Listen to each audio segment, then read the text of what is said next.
All right, welcome everybody. Bring out those 07s because the captain is on deck. That's me. Welcome. We're live at twitch.tv / well, Captain Richard, and then also live at youtube.com / Captain Richard, probably. Well, let me double check that I'm actually live there. I should be. I might not be. Probably am. Okay. Well, welcome. Hi. Hopefully you had a splendid weekend. I had a rather jam-packed weekend myself, more or less. And yeah, it was good times. All right, J Char and J Grind and J everybody. Hello, Matt and Droganus and Grim. Welcome, T-Jax. Welcome, Avalanche. Avalanche, did you see that Shrek truck that I posted in Discord? I'm on time for like the first time in weeks. T-Jax, I was 5 minutes late today because I had a very, very, very late lunch. So much so that I literally was like, okay, I don't have time to cook. I'm just gonna get something from Wawa. I got a turkey sub from Wawa, and it was free because I used the Wawa app. Yum. Oh, I won't do that. Apologizing is for the weak and wrong, which is why you should do it to me because you are weak and wrong, and you dance badly. That's me in a nutshell. I got married on a tug, no big deal. I thought you that's probably Mammon right now. Thinking it's like, what have I done? No, I was gonna say I got married on a tug. I thought it was more like I got married because of a tug, you know? It's like, well, they're like, yeah, I could put up with this. Yeah, shotgun those beers. Yeah, pretty much exactly. All right, welcome. Married after a tug. Exactly, this one's a keeper. Yeah, so, anyways, yeah, hopefully you had a good weekend. I got very lucky because it basically rained all day Friday and rained half a Saturday. Then it stopped in time for the Daytona International Speedway race that I went to. That's how everybody should act when they see me for the first time. Yeah, all right, anyways, but yeah, and then today it's been raining all day today, so there was like this weird, like 6-hour window where there was just no rain, and it was right when it happened during the race that I went to. Okay, so, hold on, let's click on this, Yeah, hopefully you had a good weekend. This is going to be phenomenally sexy, let me assure you. I was eating my Wawa so fast that, of course, you know, when you try to eat too quickly, sometimes you choke a little bit. And I'd put a little bit of that Tony, is it pronounced Tony Chachere? You know, that kind of like that little spicy sprinkle stuff on there. And I was eating, I was like trying to type and eat and like, you know, look at stuff. And then I kind of like choked a little bit, but not, you know, sometimes food goes down the wrong way, I guess you could say. But it didn't do that. I kind of caught it, but I was like, and then I was like, oh, you're still typing? I was like, why is my nose kind of tingly now? And I was like, what's going on here? And I was like, oh no. So I went and got a tissue. I was like, and sure enough, there was a piece of spicy turkey stuck in my nose. This is literally just 10 minutes ago, or, you know, 15 minutes ago. And so if I sound a little sniffly, it's because, yeah, I got some seasoning in my nose. Yeah. Avalanche says I did, and 100% buy that. Yeah. Triple D says, change my mofoing name back. It's not me, it's Mammon. Yeah, he's got secret mod rights, which I think, I don't know if you knew that or not, but yeah, he's got secret mod rights, so you have to ask him to change it back. What's wrong with Dave's discount dill wife? You know, I mean, that sounds good to me. Yeah, so I know. It was just gonna say I was eating and I was like, you know, just for a second, but sure enough, there was like a piece of spicy turkey stuck in my nose. Yeah. New take on inhaling your food. I was just running late. I was like, okay, I had a meeting today. We do have a sponsored stream for No Man's Sky today, tomorrow, and Wednesday, and there may be something new coming up soon. Would you like to learn more? So would I, because I actually don't know when, why, or how they're doing it. Do you want to do it? Hold on, let's see here. Click on this, what the heck, click on this. Yeah, lots of stuff going on today. This week is where games are gonna start ramping up. A lot of game releases start kind of this week and leading into September. It's gonna be a very, very busy time, not just on this channel, it's gonna, like on Twitch and YouTube in general, because a lot of games are gonna come out in rapid succession all throughout September. Can't say I've shot a bird out of my nose hole before. Yeah, usually it's things going into the nose, right? Just... I feel great now, yeah. Your sound is still low. I don't know what's going on. How could it's gotta be a Twitch thing, because I swear to you, I don't change anything. since people started telling me that my audio is getting, like my mic audio is getting lower and lower and lower, I've changed nothing. In fact, I've pumped up my audio by 6 dB, which or mic gain, 6 dB.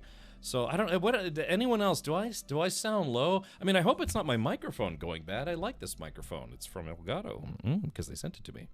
But yeah, let me know if anyone else thinks the audio is a bit low. Turn down for what? Turn it up. I've noticed lower volumes. All right, I'll go in. Hold on, let me. Because I since people, this just started happening maybe like a week or two ago. Check. 1, 2. Okay. All right. So now, hold on, dude, it's getting so loud for me that I actually have to turn my headset down a smidge. Hold on, mic monitor. I gotta turn this down to about 80. Yeah, I'm at 85% monitoring. Okay, so now, let's see. I've turned up. Yeah, like I've raised my mic dB my mic gain by 8 dB. 8 dB is a lot. When you're starting to run out of headroom, so to speak, 8 dB is a lot. So if it keeps getting quieter after this, it may be my microphone's not I don't know, burning out, or it could be the gain on my Go XLR. Hopefully I can figure that out. But yeah, just over the past couple of weeks, people have been telling me my mic is getting quieter and quieter and quieter. Sounds like all the other streamer volumes to me. Yeah, I don't know. I don't know. It could be a Windows thing. I've noticed lower volumes. I just figured I'm going deaf. Yeah, I keep raising the gain on my mixer. Eventually, I'm gonna run out of gain, and if it keeps getting quieter and quieter, then yeah, it's either my mic is going bad, or probably more likely my digital mixer is going bad. Yeah. The end of August and beginning of September is going to be nuts for me. I'm getting 40 years old on the 28th of August, and a lot is happening all at once. So finally, cresting over that hill, cresting over the hill, and hoping for the best on the other side, right? Triple D says, now that's a very good point. Maybe it's your audience getting older and older. Here in about, 6 days, 7 days, I'm going to celebrate 11 years on Twitch. That's 11 entire years that I've been doing this. I've never had a job for more than, say, like 3 years. 3.5 years. I've been on Twitch streaming 5 nights a week for 11 years. Unbelievable. That's okay, Flexible Not. I don't consider that guy to be a contemporary of mine, but, so I don't watch his stuff, but, yeah, it's just, yeah, people have just been telling me my mic has been getting quieter and quieter, so it could be, so mixers and things will have what's called a preamp, what, kind of amplifies, or, sends power to your mic if it needs it, like phantom power, or simply just, boost the audio volume of whatever mic source it is. So if it's perpetually getting lower and lower and lower, that means the preamp in my digital mixer could be dying, and unfortunately that's not a serviceable part, so I would have to look into getting another Go XLR. So I hope not, but things go bad. Nothing lasts forever, and I've had very good luck with my Elgato gear, my Helicon gear, but yeah, if something is burning out, then that would explain possibly why. Although in the digital realm you think it would just cut off, but typically gain is analog before it turns digital. So all right, let's see. Then it is not me going to... Yeah, I don't know. It's just, yeah, you're not the only one who has said that my mic seems to be getting quieter and quieter, even though I keep turning the gain higher and higher up.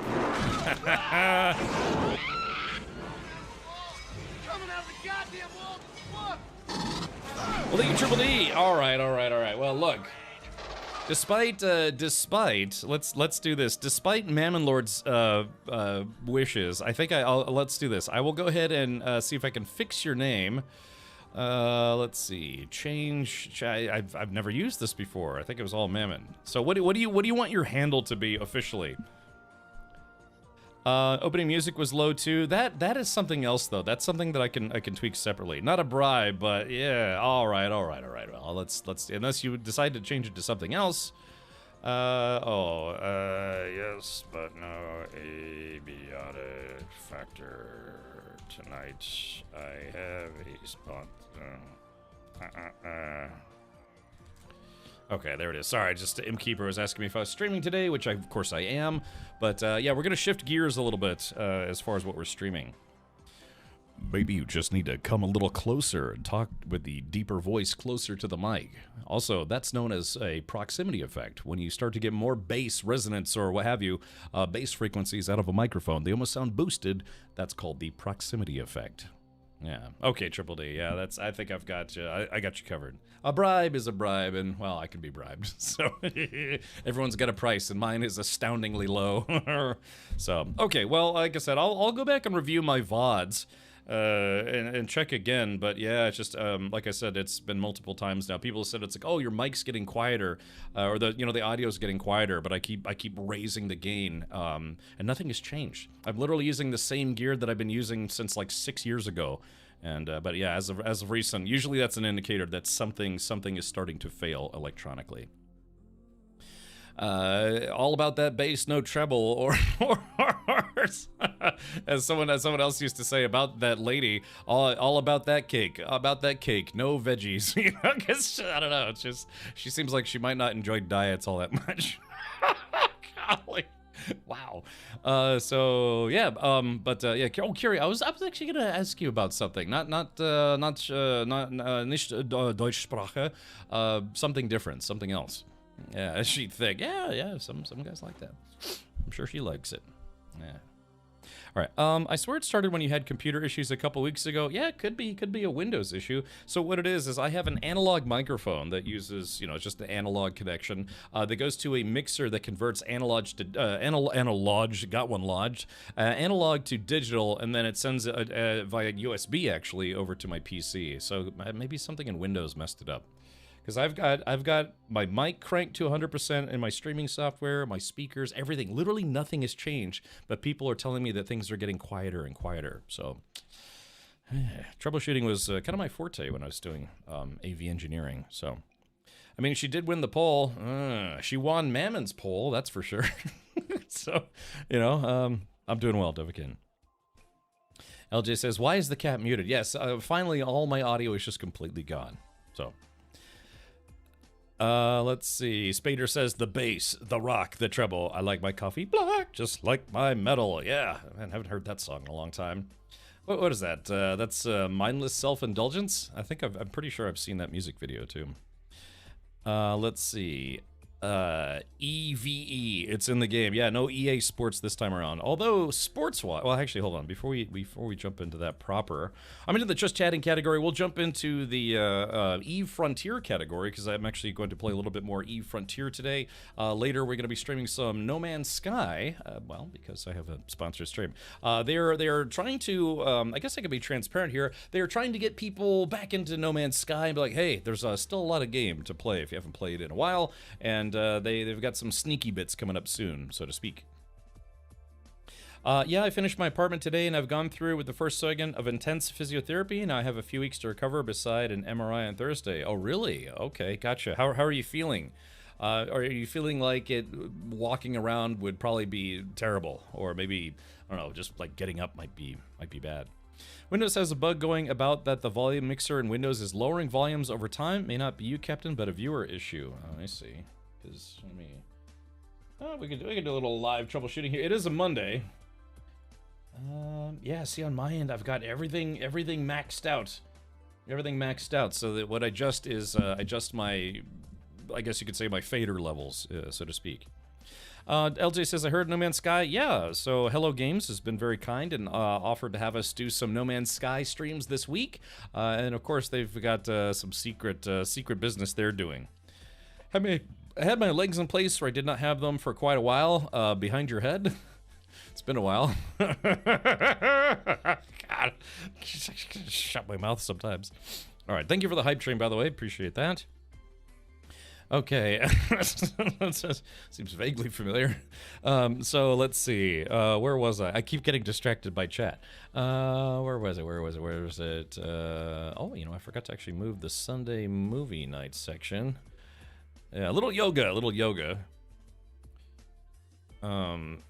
Gosh, I saw, what was it? There's always studies and reports coming out that they said that 30 minutes of intense yoga will burn the same amount of calories as you would get from running for 2 hours. So, would you rather run for a jog for 2 hours or just do some, like pretzel-like yoga? All right, let's see. Where are we at? What are we going to talk about today? Oh, yeah. So, if you missed it, hold on, let's see. Pull this up here, pull this up there. If you missed it, the Sunday movie night was last night. And, of course, as we're doing, we watched another episode of Alien Earth. Episode 3, I thought, was better than episode 2. So maybe there is some hope for the series, after all. So again, Alien Earth is about how a spaceship, a deep space research vessel crash lands on Earth. It's not a spoiler or anything. That's, literally how they promote the show. There's people who are trying to prevent an outbreak of xenomorphs on planet Earth. Yeah, sure thing, Zybok. Tag team yoga, exactly. Alien Earth. Yes, Alien Earth.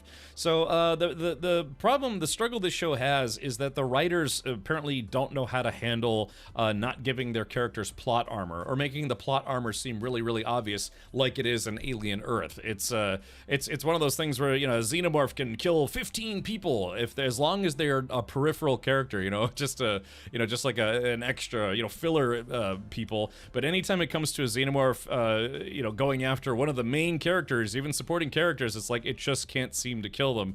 And that's what is collectively known as, or lovingly known as, plot armor. Meaning it's like, well, the lead actors can't die this quickly in the show, so the alien has to be like, oh, I accidentally missed you. I just was able to kill 73 other people in this entire big room, but it's like, oh, I just can't seem to bite the hero of the show, Yeah, the third episode was alright. It was better than the second episode, but yeah, they just don't know how to not make it seem like plot armor when the alien it'll go kill 50 people instantly, but then it goes up to the main character and it's just like, and then, oh, I guess I'll just go over here instead. It's golly. But all right, well, anyways, so hopefully it'll be okay. I guess I don't know if there are going to be 10 or 12 episodes of the show. I don't know, but it's still kind of fun. What's nice, though, is in the third episode, they kind of delve more into the science of xenomorphs, I guess you could say. I don't want to say anything else. Zybok says, I like car/racing movies, as do I. Now, we also watched the F1 movie, which just out. One of these days, I have to get a helmet for streaming. Oh, my eyes are just like.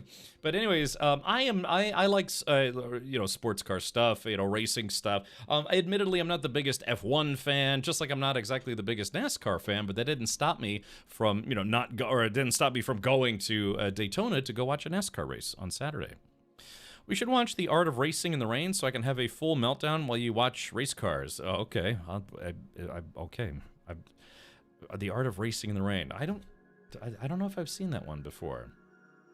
So, anyways, so we watched F1 the movie, which was pretty good. It is definitely a very hammy Hollywood take on F1 racing. But it was overall a pretty good movie. I would say that I kind of liked Ford versus Ferrari more, but this was, it was basically Hollywood's take on F1. What was very, very annoying, I guess you could say, is that, look, I'll just be blunt here. This is probably going to spoil maybe like the first 5 minutes of the movie, but I won't spoil anything after that, is that they show Brad Pitt. Brad Pitt is a guy who does a lot of racing in a lot of different series, but he ends up winning in his class the 24 Hours of Daytona, which is one of the biggest races in the IMSA series, if not endurance racing, period. And then he wins his class and then he basically just leaves. He's like, yeah, I don't care, I was just doing this for a paycheck. Nobody would be like that in real life. It's kind of a way to make it say, indirectly saying it's like, yeah, basically endurance racing doesn't matter compared to F1. That was very, very annoying as someone who actually prefers watching IMSA, endurance racing, or what have you over F1. So yeah, it's a little irritating in that regard, but otherwise, yeah, it's all about a guy who is a little over the hill, trying to get back into F1 racing and coaching a younger generation, so to speak, sort of. F1 24 is on Xbox Game Pass. I am not going to stream any F1 games unless they pay me, because they have one. Like I said, I'm just genuinely not into F1 that much at all. I mean, I casually follow it because some of my sponsors, Logitech G in particular, they do have a sponsorship agreement with McLaren, who races in F1, and by proxy, I sometimes get to promote that. But like I said, it's because they pay me. But it's racing. It's still racing, so I'll kind to get it into it. But yeah, I would not find myself doing an F1 racing stream anytime soon unless it was a sponsored stream. I just got to be brutally honest about that. Just because it's, like I said, I realize that F1 is considered by some people, you know, billions of people, to be the top tier of racing. I'm just not super into it. I think there's better racing out there than F1 by a rather large margin. So, but yeah, anyways, they kind of poked, what was it? There was a couple of different scenes where he talked about, he's like, yeah, well, what kind of racer are you? It's like, have you done any racing? It's like, oh, you know, I just was at Daytona, you know, where I won. So I don't know, they kind of try to make it seem like winning the 24 hours of Daytona is just, you know, like nobody cares. But it's like, oh, but F1, that's important, you know? So it's a bit irritating in that regard. But the movie itself was pretty good. It is, like I said, kind of a hammy, typical Hollywood Brad Pitt movie, so to speak. Zybox says, what about Forza Motorsport? I was actually watching the Forza Motorsport finals yesterday. I think it was yesterday. So they had so Logitech G and McLaren have this sim racing competition called the G Challenge. And I actually was planning on streaming some Forza Motorsport to help promote that. I just could not find the time for it. Because, you know, we were doing Abiotic Factor, then we were doing EVE Frontier, I almost said EVE Online, and then same thing today. Today I was actually hoping to stream some NASCAR. I was like, hey, you know what, let's do it, man. Let's fire up Daytona, NASCAR racing Daytona, like an iRacing or something. But we have a sponsor stream today for No Man's Sky, so couldn't do that today. So, it's a race car movie with a good dog. Okay, and probably drugs.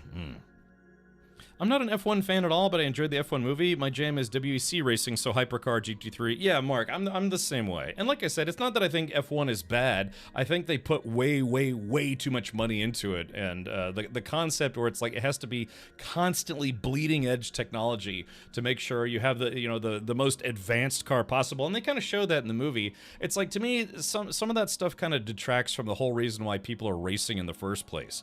It's really, I mean, granted, you know, as a guy who used to do IT, you know, I do have a fascination with, I guess you could say, technology as it progresses.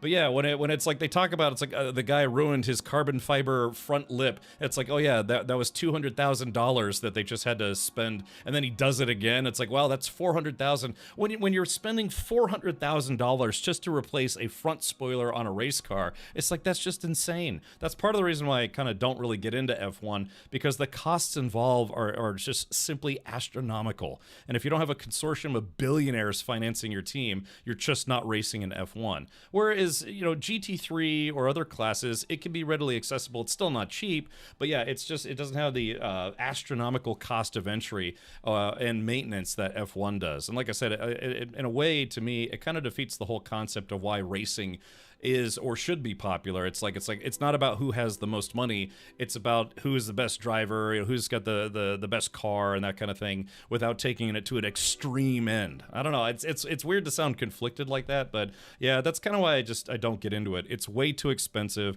and the concept where it's like, yeah, like I said, they have entire facilities for just generating is I don't know. It's hard to explain why I don't like it. It seems too far removed from the concept of why people race in the first place. I know that's a weird thing, and maybe that sounds naive. I don't know. It's just hard to describe why I'm not really much of an F1 fan. So, but like I said, you know, I don't watch a lot of NASCAR either, but I would happily go to an F1 race just like I went to a NASCAR race just yesterday. Wasn't it mentioned in the movie chat that an F1 racer is one of the producers for the movie? Yeah, Lewis Hamilton, who is a former, I think he still has the most championship wins of all time. Could maybe explain why they brushed off Daytona. Well, it is F1 the movie, you know. They're not going to be like, oh, you know, WEC is amazing. People love WEC. No, it's F1, F1 or whatever it's called. They're going to promote that. But yeah, they start off the movie by basically belittling endurance racing, and so that's a in my book. Sort of. I mean, it was meant to be just kind of, I don't know, probably facetious. But yeah, it's for someone who actually prefers WEC or, you know, IMSA to this nonsense. It's like, yeah, that kind of a poo-poo in my book. Let's see. In WEC, you can at least survive a little love tap. Just get the hammer out and straighten out that panel out. Yeah, I mean, it's, you know, it's That's kind of that's why it's hard to explain, maybe more succinctly, why I prefer that kind of racing. It's more about real cars, I guess you could say. You know, granted, there's still LMP cars, hypercars, what have you, but yeah, it's just when you start getting up into, you know, the formula type racing, it's just, yeah, it's a rather extreme thing where it's like even one little tiny winglet costs 40 grand, and if you break it off, it's like you have to replace the whole thing, and it's like, oh, but we're gonna lose 0.0001 of lap time because this little like $100,000 carbon fiber winglet broke off, and now we're no longer in contention for, you know, the championship. It's like, come on, man, just get back to the roots of racing. That's why they have organizations out there that do what is called grassroots racing. It's about, yeah, just regular Joe Schmoes, or even, you know, regular racers getting out there and doing racing in real cars. And I don't know, that's kind of why I much prefer that. To me, that's the real racing, not this like billion-dollar franchise racing, I guess you could say. Yeah, man. Stick it to the man. All right, let me get off my whiny high horse here. How about we put those fancy pants drivers into a fleet of delivery trucks and see how they perform? Yeah, I mean, the one guy basically, I can't remember who it was, but he basically was talking trash about the Max Verstappen guy, you know, who's now been winning a lot of championships, that said that he's only, they kept saying or implying that he's only good in F1, he wouldn't be a championship driver in any other series, whereas he would, you know, the guy who's talking trash, but I don't know, but yeah, I guess it's just one of those things where they put F1 racing as in its entirety on such a high pedestal that it's ridiculous. I guess that's my general consensus, I guess you could say. Yeah, get off my lawn. You know, at least in, I don't know, my overpriced lawn. So. All right, tell me how you really feel about it all. And that's just it. It's not that I think F1 is stupid or bad. I just think it's like I said, it's just so far gone into I don't know, what you call like billionaire racing, that it's kind of lost really the true meaning of what race car driving is supposed to be. It's supposed to be something that, you know, real normal people can get into, even if it takes years of training and what have you. But yeah, even just trying to attend an F1 race. F1 Las Vegas, when I tried to go, the cheapest tickets were over $2,000 at one point. I think they had something like the cheapest of cheap tickets, which sold out, were maybe $800. Who does that? You know, who charges $800 to get the worst seats possible to go see an auto race? I mean, at NASCAR, I think the tickets for NASCAR that I just went to were like $75 a ticket. You know, IMSA's like that, IndyCar's like that. Like I said, it's F1 at this point is basically a billionaires racing league. So, yeah, just not into it.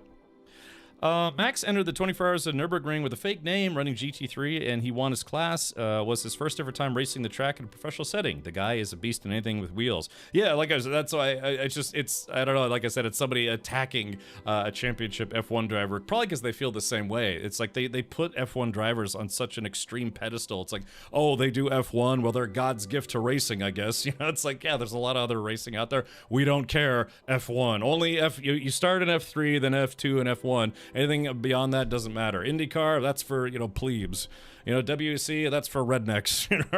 NASCAR, nobody cares about NASCAR. Blah, blah, blah. F1. By the way, I'm a billionaire. You know, so anyways, but all right, well, long story short, sorry if it sounds like I'm droning on here. Yeah, I don't know. Like I said, I just don't get into it. But the movie itself was kind of fun. If anything, the movie was like, oh gosh, it gets my motor running. Where it's like, yeah, man, I really wish I could do more racing myself. It is just horribly expensive, even at the cheapest possible racing series that you could do, like what I'm trying to get into. It's still very expensive. You know, they talk about like racing $500 cars. It's like, yeah, they don't tell you that's like, yeah, but you have to stick $8,000 in safety equipment in there, plus, you know, the $2,000 entry fee per race, plus insurance, blah blah blah. So yeah, even at the grassroots level, it's like, oh yeah, well, I've spent about $20,000 on my race car project so far, and I've only been to one race, and then my car broke down, so, or you know, it started malfunctioning. So, whew, yeah, gosh, it's very, very expensive. All right. Well, anyways, yeah, this is why I'm in the just chatting category. Let's see, what else was I going to talk about today?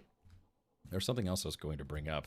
I don't know. Like I said, it's bad. I probably should learn how to be more specific as to why I'm just not into F1 racing. I mean, don't get me wrong. I mean, when these cars are going over 200 miles per hour in the straights, you know, that's real serious, dangerous racing. But yeah, what's kind of good about the F1 movie is it shows you just the ridiculousness of how expensive it's become. Where they have to factor in that stuff. Like I said, you have almost like you know, billionaire investors just expecting your car to at least win one race. Otherwise, there goes your $500 million in funding. It's like, God, why does it cost $500 million to run a racing team? You know, that's insane. Absolutely insane. All right, well, I went to a NASCAR race, which is a lot cheaper, but arguably, well, more fun if you're into NASCAR, I suppose. I have to admit, I can't say I watch a lot of NASCAR these days. I watched a good bit growing up. And it wasn't even something that my father got me into. I liked, you know, sports cars, racing, so I'd watch you know, some NASCAR here and there. I actually remember watching on TV the race where Dale Earnhardt. Speed! 4 miles an hour, officer. Dale Earnhardt died, so it's nice to segue from that into saying, yeah, I watched the race where Dale Earnhardt died. So, No More Room in Hell has an update August 19th. Okay, well, that was what, 6 days ago? Okay, gotcha. Yeah, again, we're running into the part of the year where we are going to get utterly slammed with video games. It really is going to be nuts. Wino Gamer says, missed your take on Alien Earth? Yay, nay, we're liking it so far. I thought episode 3 was better than episode 2, but they still have issues where, like, the main characters have really obvious plot armor. It was kind of interesting seeing the, where they're starting to, you know, do a little bit more xenomorph science. I gotta be careful with what I say, you know, so I don't want to spoil it. But, yeah, like I said, I genuinely thought episode 3 was better than episode 2, but it still feels a bit sophomoric, I guess you could say. It's nowhere on par with you know, James Cameron's work or Ridley Scott's work or what have you. It's about on par with the Alien Romulus movie, I guess you could say, where it's still fun, don't get me wrong, I don't think it's bad, but it just doesn't really hold a candle to the original works, if you will. So, whereas I liked Alien Romulus, I think it's a fun movie, but the ending was terrible. This show also has some conceptual problems and plot holes, but it's still a fun show, if that makes sense. So not everything has to be a 9 out of 10, right? You know, you can still have fun with movies that are like a 6.5 out of 10 or a 7 out of 10. My perspective on racing video games car categories, I love going from D class up to A class, but then S class starts getting a bit too fast for me without in-game assists. Yeah, that's how I felt about Mario Kart. Remember, you start at 50cc, then go to 100cc, and then when you get to 150cc, it feels like all the bots are cheating all the time. So when you're racing against bots, I remember feeling like that. So, Mark, when you say Max entered the 24 Hours of Nürburgring, was that the sim racing competition, or was that an actual racing competition? Because I know he's a prolific sim racer. That's the funny thing. He's a world champion F1 driver, but he says he enjoys sim racing almost as much because he's just way into it. Science or midichlorian science? Well, they showed something they've never showed before in the Alien franchise, which I thought was interesting. And again, you know how these episodes go, they kind of cut off on a cliffhanger every episode to make you like, oh, I gotta see the next episode, that kind of thing. Yes, they were doing, some xenobiology, which is interesting. And I guess without saying too much, you could almost argue that the primary antagonist company, or corporation this time around, isn't Weyland-Yutani. And I won't say anything more in that regard, but I was like, oh, wow, so really, it's not Weyland-Yutani this time. Max lives on iRacing. Yeah, so it's, but yeah, when you say he did the 24 Hours of Nürburgring, did he actually do that in person? Because, yeah, you'd figure he'd probably run afoul of some contracts or something, sneaking into a 24-hour endurance race. But he kind of strikes me as the kind of guy who just does whatever he wants, because he's quite literally, at least currently, probably one of the richest drivers imaginable. He makes a lot of money for his team. He ran a test lap in a GT3 car at Nürburgring, not the entire race. Okay, I was about to say, because, yeah, if he entered, say, like what's the DTM or WEC, like illegally as far as his contract is concerned, he could get in a lot of hot water. Especially if he got injured, that would be just extremely bad. But yeah, if he was just doing a test lap in a GT3 car at Nürburgring, hey, you know, it's not like they have him like on a slave, you know, like slave neck. What do you call it? What do dogs wear? What's that thing called? A collar. I couldn't think of collar for some reason. It's not like they have him like on a slave collar with a chain attached to his F1 car, right? I can imagine he can just do whatever he wants at this point. Hey, it's Lerm, it's going well. So anyways, long story short for NASCAR stuff, this is my first time going to Daytona International Speedway. Again, I was supposed to race at Daytona last March, but unfortunately my car was just not ready to go for that, so hopefully next year.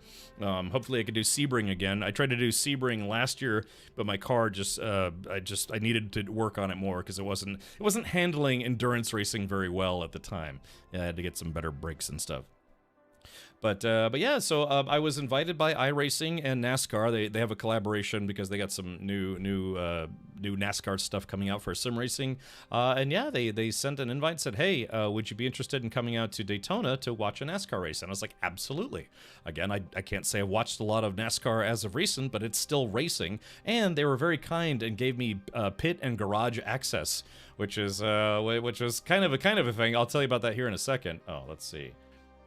But yeah, so I got to go now. People who actually buy garage and pit access, you know, this is something that you can actually buy, but it is, I guess, it's separate than being up in the stands. Now, I actually didn't get to go up in the stands, which was a bit ironic. It's like, yeah, I could get up closer, close and personal, and actually hang out on pit lane, and you know, go to the garages where they work on the cars and things. But I couldn't actually go to the grandstand because I didn't have a pass for it, which is a bit amusing. But yeah, you know, so you get to go up there. And I literally, from what I could watch of the race, I watched the race from basically pit lane, which was kind of surprising. So let me see if I can show you this here. Hopefully it's not too... Sorry, I was just about to say hopefully this isn't too extremely loud. But so yeah, so this was kind of my view of the race, literally being behind some of the team's pit stuff. Louder, yeah.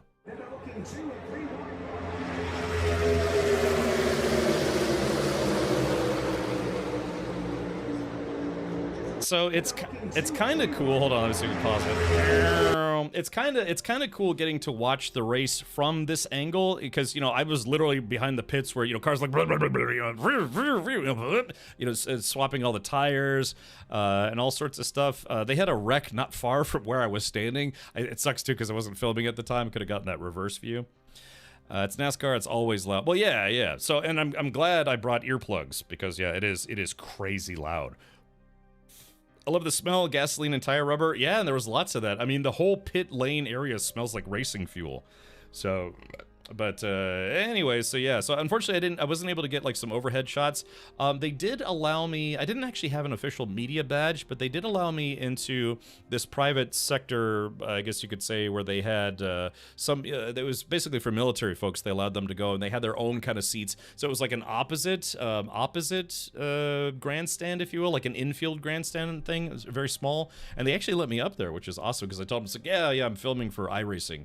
But sadly, when I went up there, it was right after they'd had like a yellow flag or red flag or something. So the race was like, the cars were like, you know, so yeah, didn't get to see the race from there. But one of the things though that I kind of learned the hard way is that when you get gifted or, you know, get invited to these events, you have to go to the credentialing office, which is actually not located at the racetrack. It's about 1.5 miles away, and I didn't know that. So I got there at, I think, I want to say around 5:30, and you have to, it took me a while to find the media parking lot, and I was driving around trying to find a parking spot where we wouldn't get towed. Then you have to take a tram from basically the media lot all the way around to the front, then walk to the ticketing station, and only for them to tell me it's like, yeah, this is, you can't get your ticket here, you have to go to the credentialing office. And I was like, where's that? And they're like, it's about 1.5 miles away from the racetrack.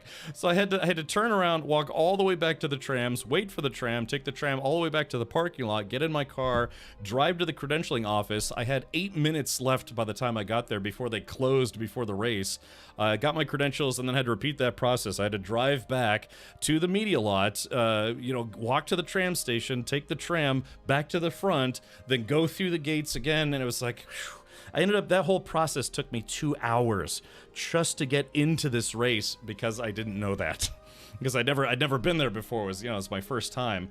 So sadly, even though I had garage access, I didn't get to get any footage of the garages and things. But I did take some pit lane videos, some general videos. I was hoping to maybe get to talk to some of the drivers, but I got shooed away when I was up by some of the cars and things, hoping to talk to one of the drivers.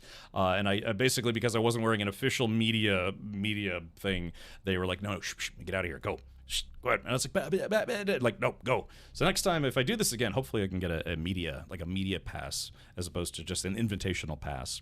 What year was this that you did this? The year was 2025, as in just 2 days ago. So this was on Saturday that I went. This was just a couple, literally Saturday. There's a thing, you need cards for everything. Yeah, and I have oh, you know what? Dang, I forgot to. I was gonna show you my badge and some other stuff that they gave me, but yeah, so it was interesting, and like I said, it was kind of cool, but there was only so much footage that I could get from pit lane, so yeah, I didn't stay for the whole event. I stayed for about half the race, and then I skedoodled back home because it's a 2.5 hour drive for me. I thought this may have been 10 to 20 years ago that this happened. I'm only 21. How could that be? So I stayed for about half the race. But yeah, now I know. Next time I get, basically gifted credentials or maybe media credentials in the future or what have you, now I know where to go for Daytona because, God, that whole process took me 2 hours. Can you imagine finally getting there, going all the way around to the ticketing office just to tell you, that was me sweating in humid Florida heat. And it wasn't actually that hot because it had been raining all day, but then the humidity sets in. So by the time I walked to the ticketing office, I was sweating, then walked all the way back, and oh God. So I was just, my shorts were basically soaked in sweat. It was kind of gross. But yeah, it was a good time all the same. Pro tip, just buy a hat that says press. Yeah, so see how this guy's got this little vest, and see how this guy's got this little vest, and there's another little vest here. So depending on what you do, like you're with a team, you're with, oh, by the way, another thing that I did by mistake was I wandered into the TV production area because I was like, well, they told me to park in media parking, so I tried to walk into the TV production area, and a police officer very kindly said, it's like, hey, you can't be here. And I was like, oh no, I'm media, I'm filming for iRacing, and they're like, yeah, you can't be here. This is literally broadcast television only. See the big satellite dish over there and the NBC Peacock logos? Yeah, this is, you can't be here. I was like, okay. But she was very nice about it because she could tell that I was basically lost. And so yeah, it was one of those things where it was a learning experience. Now I know I absolutely want to go back for the Daytona 24 Hours of Daytona, which is a different racing series. So yeah, that would be great. But now I know what to do and what not to do, because Daytona, I mean, you can just tell. I mean, this place is massive, and if you park in the media parking lot, it's all the way on the other side that you literally have to get in this like tram system to go all the way around. I got to go through all the tunnels and stuff, but yeah, it is a massive place, way bigger than Sebring. So now I know where I need to go to get all my credentials and stuff. Gingy says, I've got a cousin who races. Ooh, what kind of racing do they do? Did they sometimes feel a little racy? So sticky buns were on the menu. I was going to go get some junk food, but because I was 2 hours, I'm not kidding, I got to pit lane just maybe 10 minutes before the race started, 10-15 minutes before the race started, so... But after it started, I was able to get a lot of other footage. So, again, I have a video that will hopefully be done by maybe the end of this week. I'm basically dumping tons and tons of car footage onto my editor, who's actually based in the UK. And hopefully I've got, like, I don't know, gosh, a half dozen car videos in the works. But I asked him to try to focus on the more recent ones first. I went to school just down the road from that place about 20 years ago. Ah, okay, gotcha. Yeah, I'd never been to Daytona before. I went to the beach. Before the race, I did go to Daytona Beach and just kind of walked around for a little bit. The water is colder on the ocean side versus the Gulf side. So that's an interesting thing, and I've heard that before.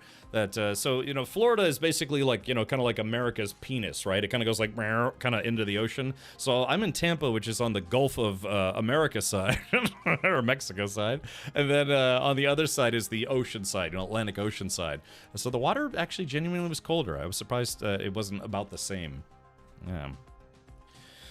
I really want to buy a crappy camper, road trip to Daytona, and tailgate for a weekend. It's I will say this, it's doable. It's a little expensive. It's a little expensive. Not like F1 expensive, but still, if you want to park and camp in the infield, it's kind of expensive. It's great though. They you're not allowed to have open fires, but yeah, I mean there were lots of tents there, RVs there, all sorts of stuff. So yeah. And knowing is half the battle. Yeah, now I know. Now I know. If I'm going to Daytona, now I know exactly what to do and where to go if I get to cover another race in the future. You know, it's funny at Stellarum, even though it's right next to the airport in Daytona, you know, you didn't really, I don't know, you didn't really, I didn't even notice. You know, planes were taking off landing, but the cars are so loud, it's just, yeah, it's like, oh, by the way, they also had they had F-18s do a flyby. They had choppers, Blackhawks come in. They had some dudes doing fast rope out of the choppers, and it was kind of fun. It was kind of a fun event. Yeah, Kiri. I know Kiri likes camping for reasons. Yeah. But, all right, well, anyways, like I said, hopefully I can get that video. Hopefully it doesn't take a couple weeks to show you that video. It will be on my Cars YouTube channel, so be sure to subscribe to my Cars YouTube channel. People on Patreon, thank you for your support there as well. Because although it was a, gifted, I still had to, drive over there. Basically took up 3/4 of a tank of gas making that round trip. Yeah. Siphon, thank you for the 96 months. Thank you, buddy. Okay, here's Bezos' belly button lint. Sure.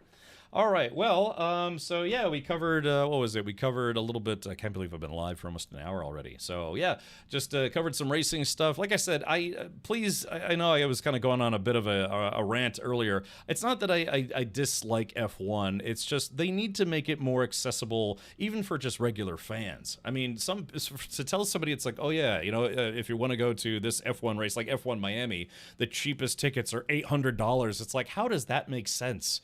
You know, to charge $800 for a ticket to go watch a race. It's like, for $800, I want to be able to sit in the damn car for 20 minutes.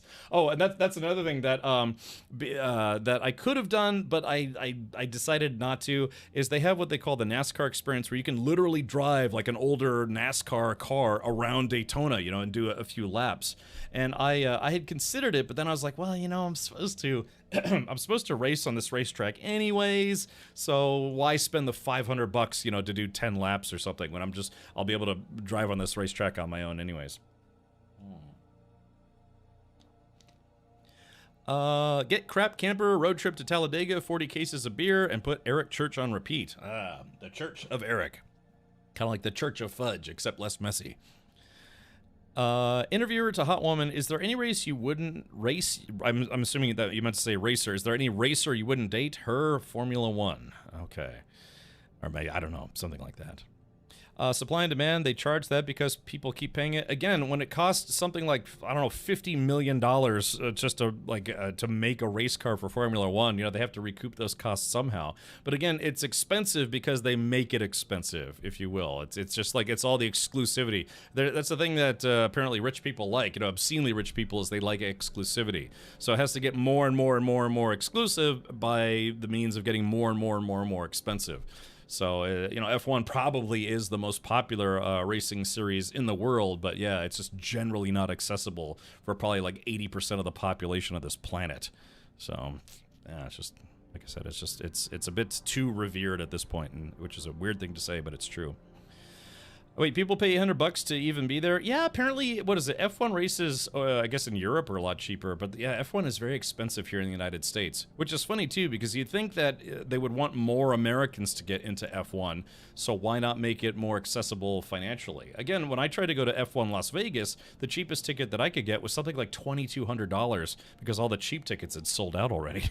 It's just, it boggles the mind. Absolutely boggles the mind.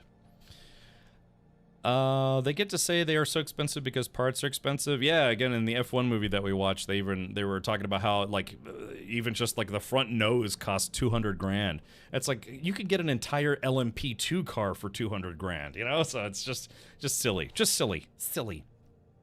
How many subs would it take for a pair of tickets? Well, I'll tell you this. If I attend a race at Daytona, you know, like I said, I mean, I think tickets started at $75, I want to say. You know, that's not bad. I mean, I went to an IndyCar race. I think I spent, maybe like $80. So, come to Las Vegas for the F1 racing. The sales here have been low and prices dropped the week before. Yeah, and I'm not surprised sales have been low because they're asking just insane amounts of money just to go watch it from some crappy seat where you can't see anything, So I don't know. Maybe I should go experience it for myself. Maybe, let's put it this way, chat. If F1 invites me to come cover an event, I'm sure my tune will change rather severely. Like I said, everyone's got a price and mine's pretty low. So, all right. Gotta keep the racing peasants in their place, right? Yeah, exactly. So, again, even in the F1 movie, they try to make it look like winning the Daytona, 24 Hours of Daytona was basically nothing. Like, it was just nothing. So, oh well, it is what it is. Okay, so let's do this. Okay, well, I do want to get into a little bit of Eve Frontier. I got a couple hours of Eve Frontier before we are going to switch over to No Man's Sky, because Hello Games said, hey, Cap, would you like to stream some more No Man's Sky for us to, try to get people back in No Man's Sky? I said, sure. How long do you want to do this for? And they're like, yeah, about half a week. I was like, yes, absolutely. No, I like No Man's Sky. It's probably my second most streamed game on Twitch now. All right, let's do this. Closing this, closing this. $10 and we feed you a bacon cheeseburger. Absolutely. Yeah. This weekend, 20 kilometers from my house. Oh, Zandvoort. Okay, yeah, they showed Zandvoort in the movie, the F1 movie. Is there a new update or drops for No Man's Sky? There will be. So hold on, let me pull this up here. Yeah, so anytime the illustrious Sean Murray does this, where he just basically tweets an emoji, and then he keeps tweeting that same emoji, it's because they're getting ready to put out some kind of new update. And before you ask, no, I don't know what this update is. I pestered my management, who pestered Hello Games, and they still wouldn't say what it was, because I guess, they're probably smart and don't want leaks or anything. So something is coming, but I'm being 100% honest here, I don't know what it is, but this is like I said, they're getting some streamers like myself to try to get people, back hyped up for No Man's Sky again, and then something might be coming out later this week. I don't know. I'm just guessing at this point. So, yeah, maybe a Light No Fire release date. Yeah. So, yeah, you want to hold on. Let's pull this up. You guys want to put on your tinfoil hats? Let's pull this up. Let's see. Oh, what is this message from Logitech? Let's see.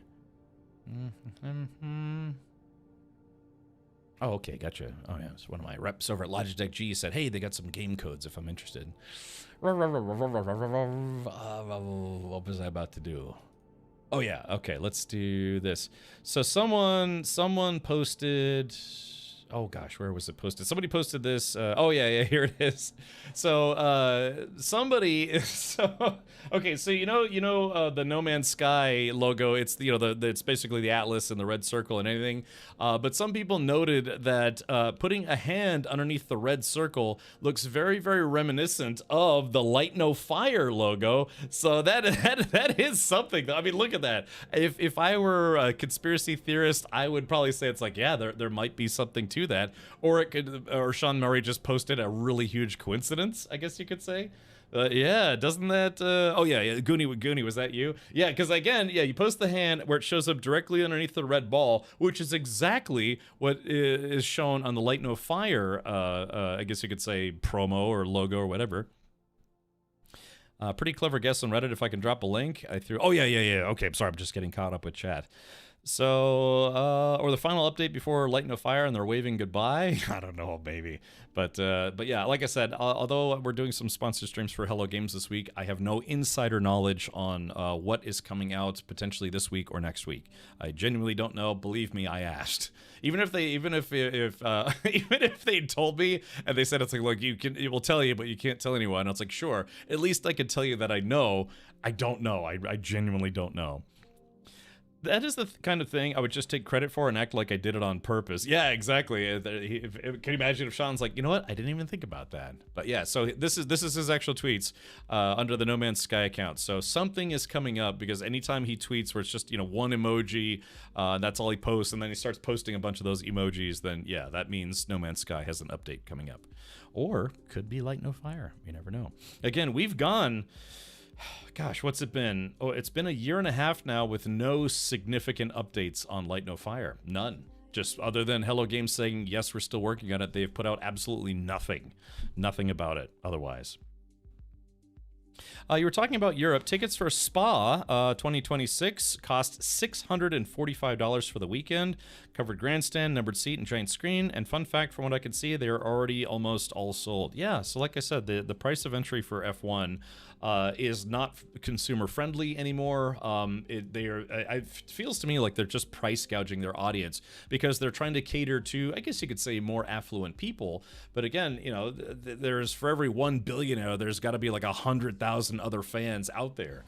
So they, I mean, maybe they're making the money to recoup it, but you know, I can pretty much imagine that if sales do start to plummet because they're just making the tickets too expensive, they'll have to reevaluate it for business purposes and say it's like, okay, instead of selling 10 tickets at $1,000 a pop, maybe we should sell them for $100 a pop and try to get more people interested. You know, get the hype levels rising. Otherwise, people will just be, you know, couch potato fans like I am most of the time. Although I've gone to a few IMSA races in my time.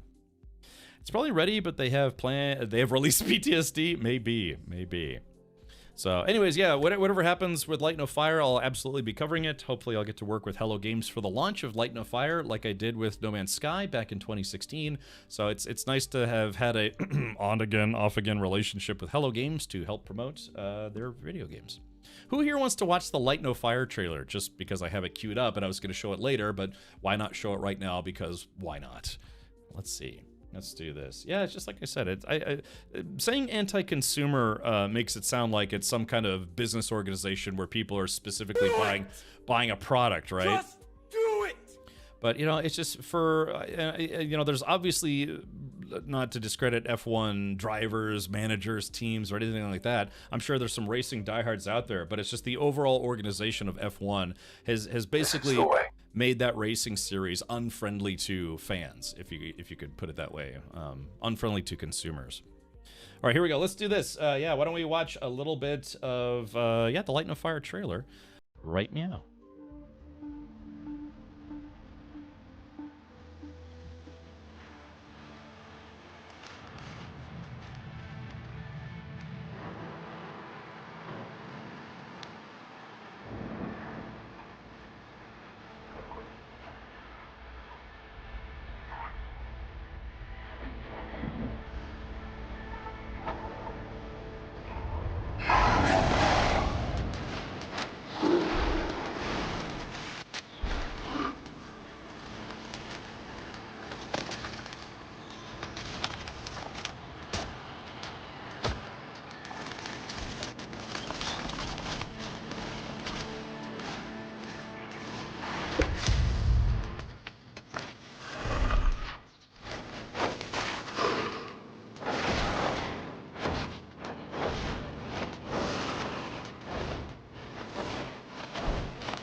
So yeah, so the purveyors of Light No Fire, No Man's Sky are coming out with a game called Light No Fire, and again, they've been exceptionally tight-lipped about it. Exceptionally tight-lipped. Okay, well, before we get into some Hello Games madness, let's go ahead and jump into eFrontier. Shout out to the devs over at CCP Games for sponsoring our first look at eFrontier last week, and today I'm playing simply because I want to, and you know, we'll cover some space games this week. Also, what is it? Gears of War Tickle Time comes out on, is it tomorrow or is it on Wednesday? I don't know, we'll probably check that out too. All right.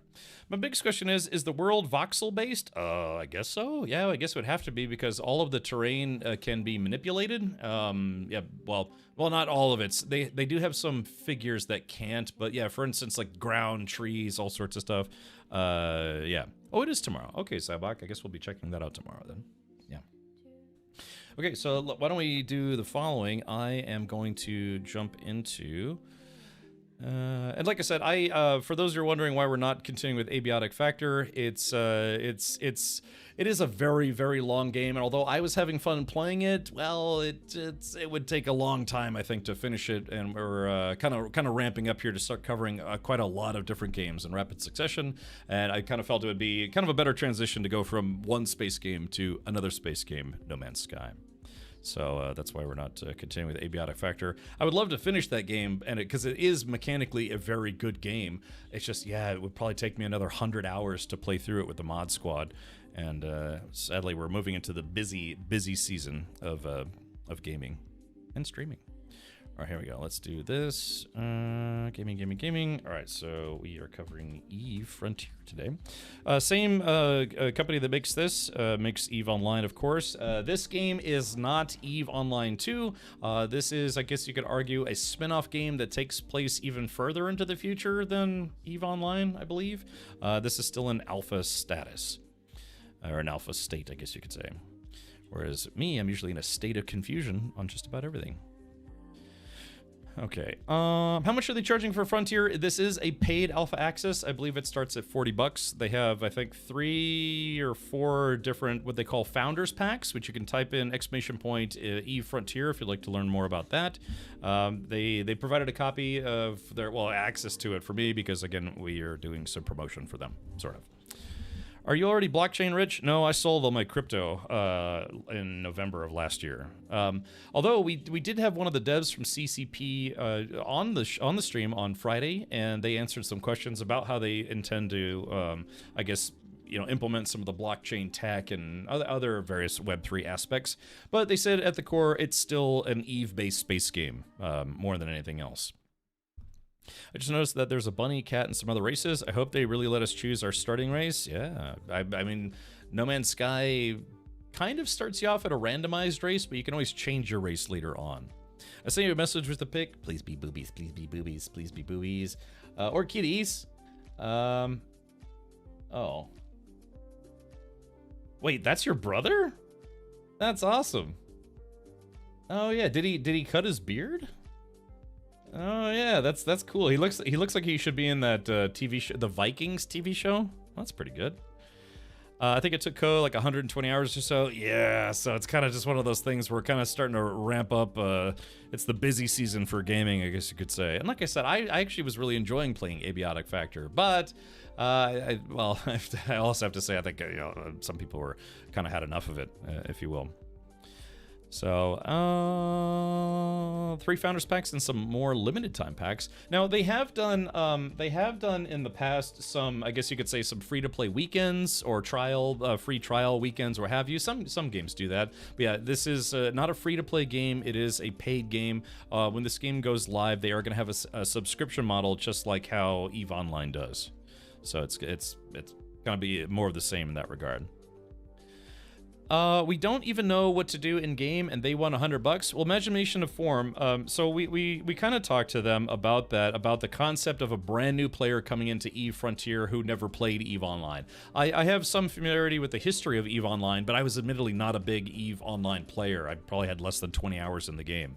So they, like I said, if you'd like to wait, you can simply wait until they do a free trial weekend, or you can watch the stream because I'm firing up the game right now, and you can make that choice for yourself if you want to spend $40. It is $40. They have other packages that are what? Yeah, it was like 60, 40, 60, 100.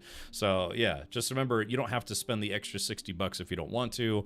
Any company that has different grades of packs are going to offer more for what you're paying, right? And you might get a sense of FOMO. That's just, to err is to FOMO, if you know what I mean.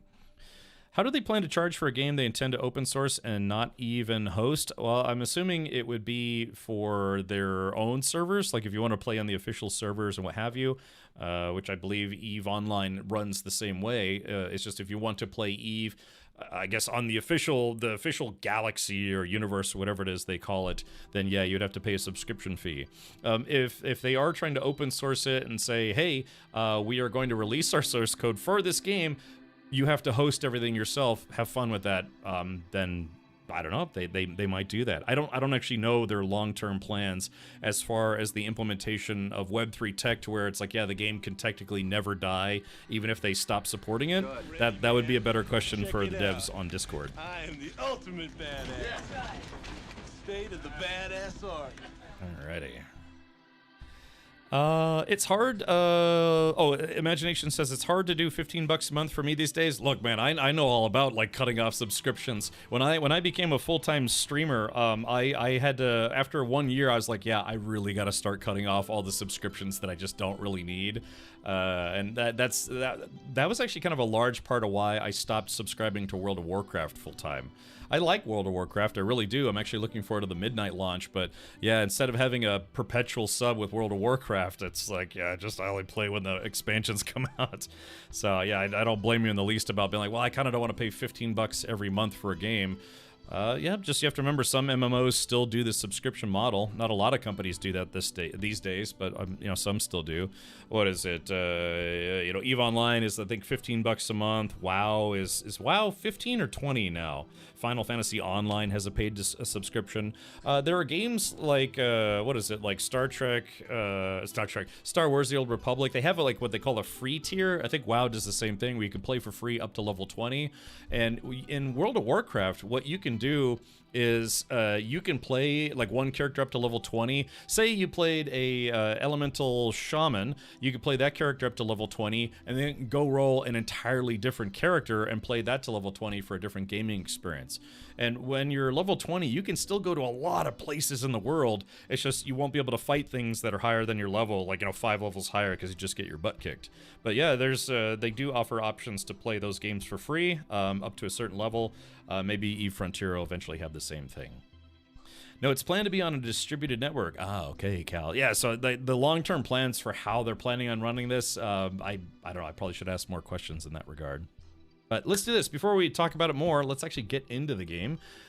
Because again, I have kind of a limited time and I actually genuinely want to play more. So this game plays more like a survival game. That's the intention of EVE Frontier. Yes, it's EVE, but it's EVE the survival game as opposed to the galactic domination game that EVE Online is, more or less. For a while, I could buy in-game Plex with in-game money to play. Yes, that is something they are also planning on offering for EVE Frontier. They just are not offering it right now during alpha access.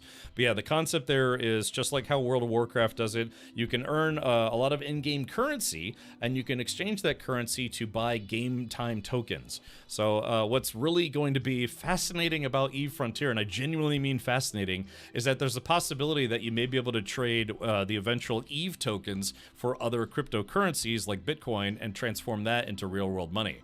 So that's something that I'm actually genuinely interested in. I'm not a huge crypto bro or anything, but you know, I dabbled in crypto for about 4 years.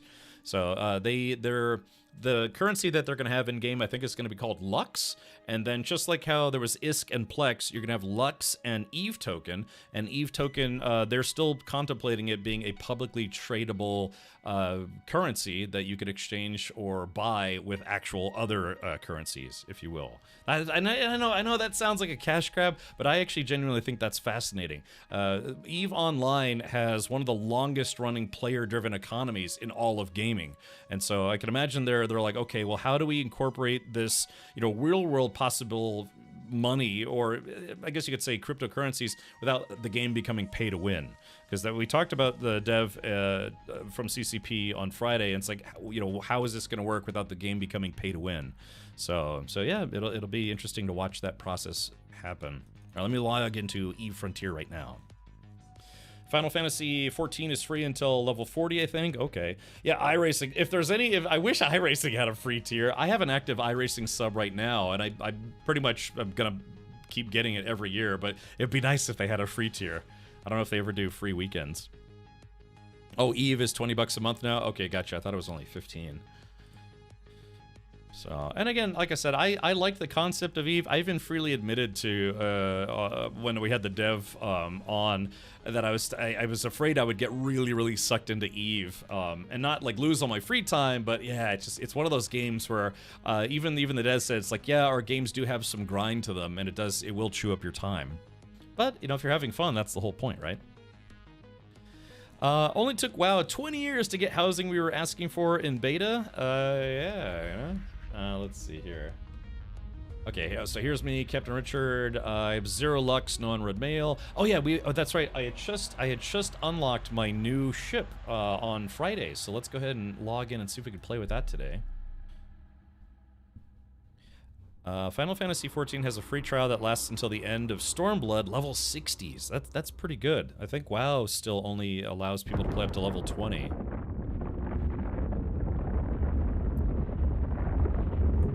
Okay, so here's my new wedge.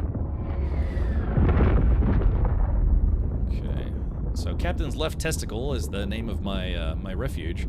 So again, I know it might be difficult, especially if you've played EVE Online before, but this game really does play more like a survival game. It uses a very similar EVE Online mechanics, but the way it works is you start the game with just a very small ship and nothing else. Pretty much nothing else. They start you off in a kind of like a in an area where there's some, I don't know, derelict ships, what have you. You have to get a little bit of this, a little bit of that. So the way this works is, this refuge is, think of this as like an island survival game. You know, you've built your little tiki hut to sit in, you know, when it's raining out or whatever. That's what this refuge is supposed to be. Think of like a bamboo crate. That's what the portable storage is. The portable printer is kind of like your workbench. You know, like a lot of games have a workbench. And then you have a portable refinery. That's like, think of like your oven or your kiln or something where you have to, you know, like refine things. So this is very much a standard survival game setup, I guess you could say.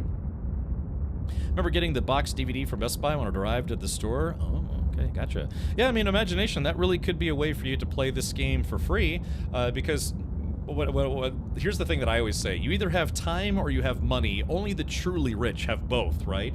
So if you have time but not a lot of money to spend on the game, theoretically you should be able to play this game for free if you play the game a lot and are focused on making money in-game. They do the same thing in EVE Online. You can trade your ISK for, I guess, Plex, and then, what is it? Plex can be used to trade for game time.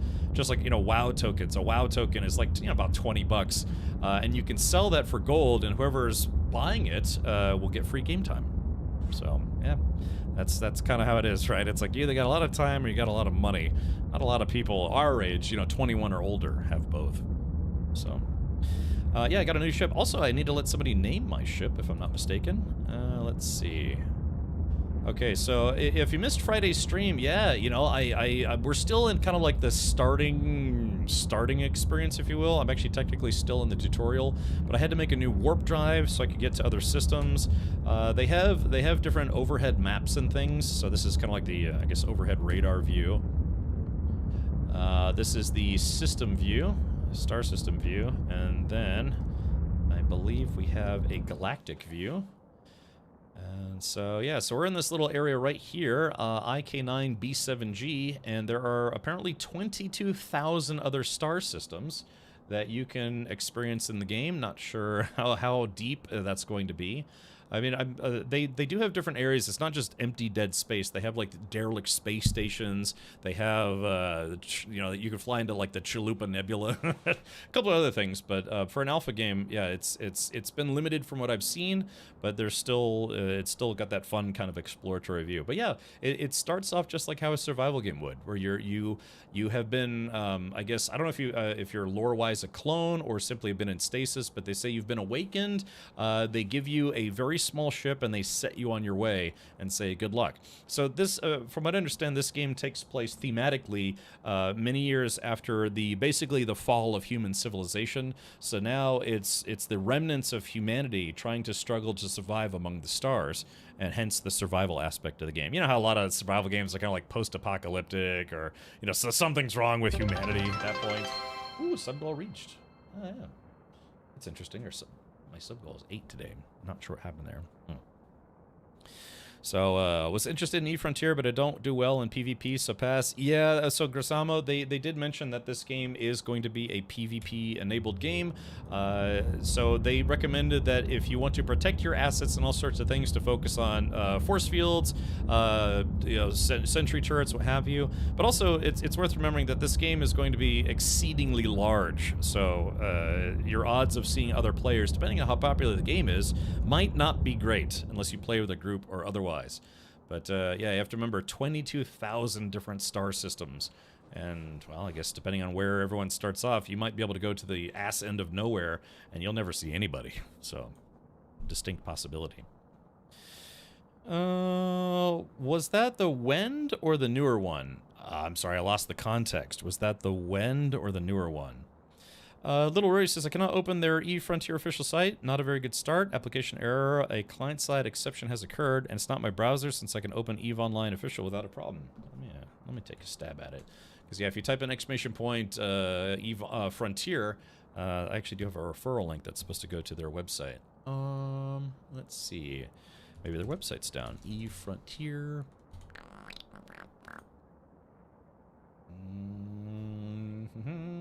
Seems to be loading for me. I'm in Chrome right now. If that helps, Rory.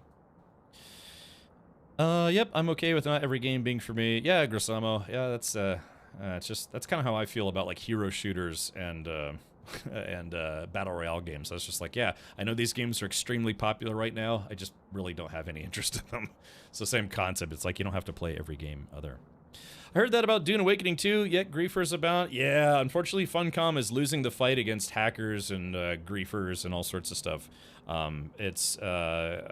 mean, I'm planning on playing more, but I have no interest in going back to the deep desert. Even there, people have even had griefing issues or hacking issues on the PvE side as well. Our base got completely emptied out on the PvE side, and we still don't know what happened there.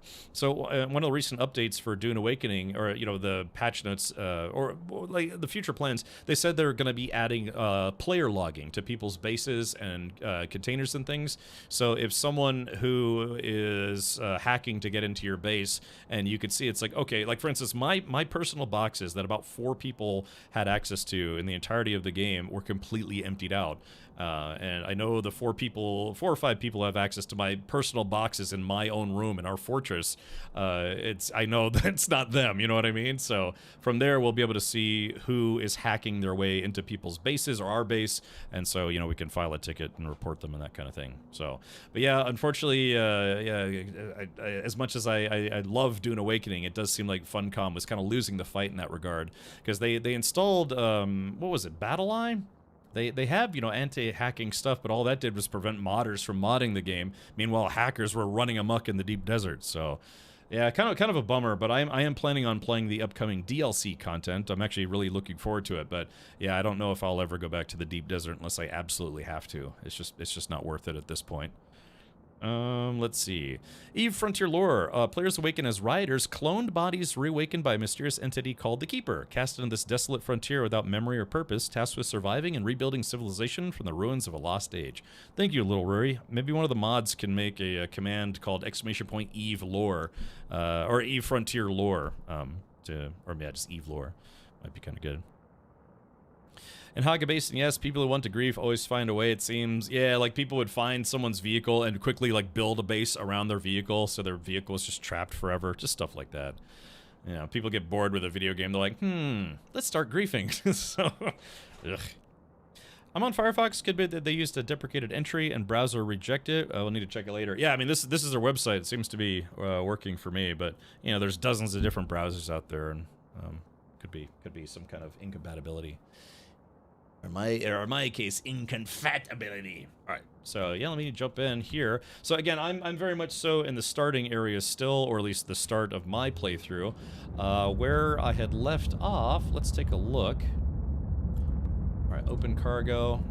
So I was told by somebody who had already played this that I'm gonna actually have to leave this place, but I got a lot of stuff already. Well, starting stuff: fuel, ice water, which they call water ice for some weird reason. Regarding Dune, a dev was asked about at Gamescom about PvE, and they said that Chapter 3 will add a more PvE-centered and separate version like the Deep Desert. Interesting. Because like I said, I mean, at this point, unless you're specifically trying to go for tier 6 gear, which is kind of specifically for PvP, there's really no reason to go to the Deep Desert, other than, you know, getting to fly around, see, like, the Grandfather Worm and some other goodies. But, yeah, due to hacking issues. I mean, like I said, our group didn't shy away from doing PvP. We did carrier runs amidst all the really, really anxiously deadly Harkonnen players out there. But yeah, it's just some of the things we've seen from people hacking, like speed hacking, fire rate hacking, all sorts of stuff. It's just, yeah, just not worth going out there anymore.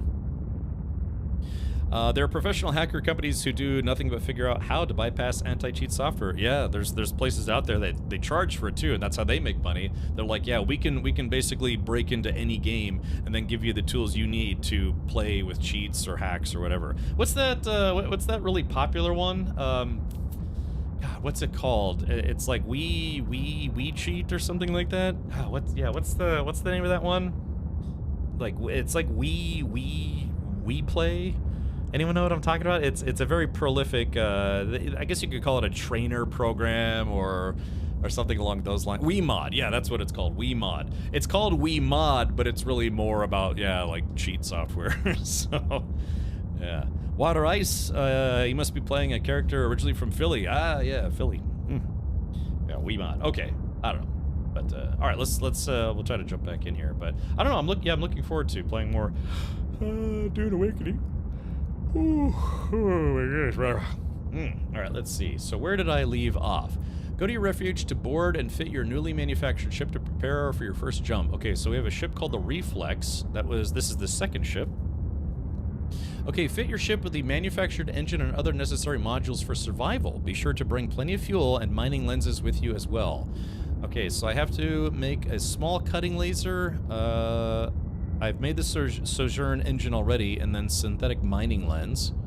One thing I hope they do is, I've maxed out how big the UI can be, like the letters and stuff. I'd like it if they would allow us to make those a little bit bigger.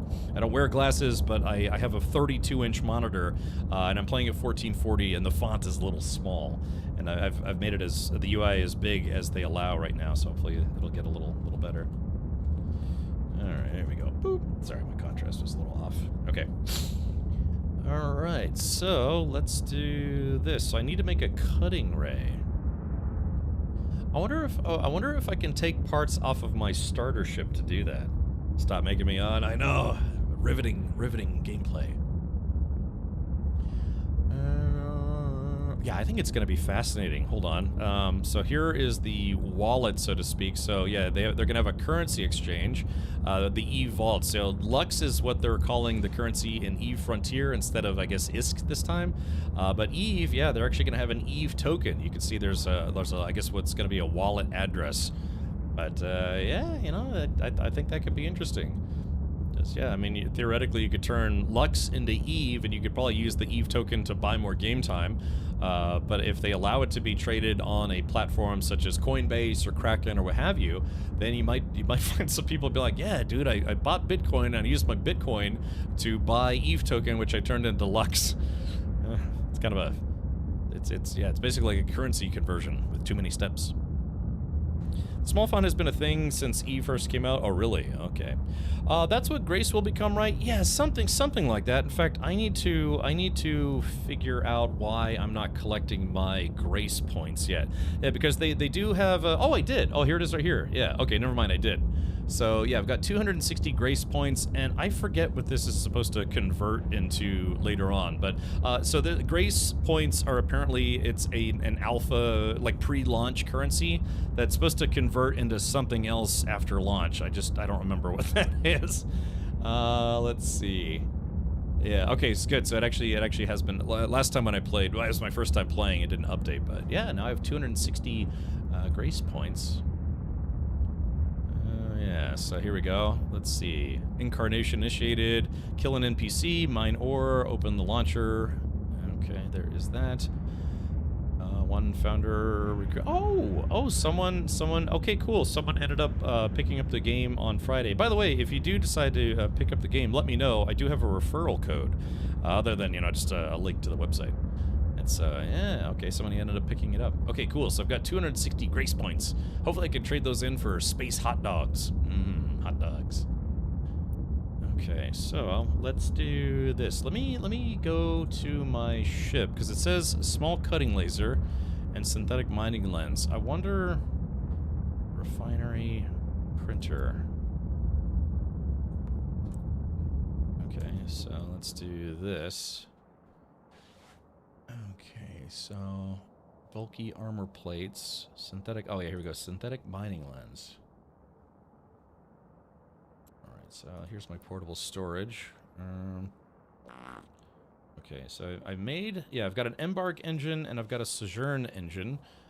So let me take the carbonaceous materials out of there. Reinforced alloy as well. So yeah, I need a synthetic mining lens, which just requires 3 silicate material, and I think I have a lot of that, don't I? Yeah, here we go. Boop. Okay, so I only need 3, and I currently have 1,075. So let's go ahead and just make, I don't know if we should, maybe I should make 3, and I'll keep some as a backup. I am the ultimate badass. State of the badass art. Brad Warper 7 another month on the right side of the ground. Woot. Hope you're having a good one. Brad's dance. That's a good way to put that, Mikey. What does the referral code do? It gives you more grace point. I guess you get 100 grace points per referral. Now, the only way it becomes a referral is if somebody actually buys a founder pack. So I guess apparently on Friday, someone actually did buy a founder pack. How are you feeling about Frontier? One of the biggest things, Spader, is I find that this game seems to be easier to play. Like, straight up just easier to play than EVE Online. Granted, I haven't played a lot of EVE Online, but I don't know what it is. I just, from what I've seen on Reddit, you know, because I kind of like to gauge player feedback on games sometimes, that this game apparently has some quality of life improvements that some people wish would go to EVE Online. So... Thank you, Captain Obvious. Yeah. No, it's, yeah, so I don't know. Grace points. I'm trying to remember what the grace points are for. Because I know it's like it's an alpha currency. Hidden protocol, sequence. Yeah, what are the grace points for? I don't know. Let's ask the omniscient, almighty, all-powerful Google. Let's see. Hold on. We'll type in... Okay... EVE Frontier Grace Points.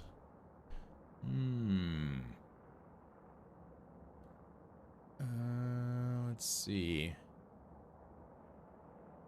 Okay, I mean, the AI summary from Google, you know, everything's got to be AI now. It says, an EVE Frontier Grace is a short-term point system earned by playing the game and completing various actions like missions, mining, and social engagement during a development cycle. At the end of each cycle, players convert their accumulated grace into EVE points, which are a more permanent record of their long-term progress and stand as a legacy. Both grace and EVE points will be retired upon the game's full launch. Let's see. It says, purpose of Grace and EVE points. Grace allows players to climb the cycle leaderboard for temporary recognition, bragging rights. EVE points provide a permanent reflection of a player's efforts and legacy over multiple cycles. Yeah, but you get like a free ship or something. The Grace system allows developers to skew objectives towards specific game systems to test them out during development. The Grace system makes the game feel like a seasonal experience with short-term progress resetting each cycle. Let's see.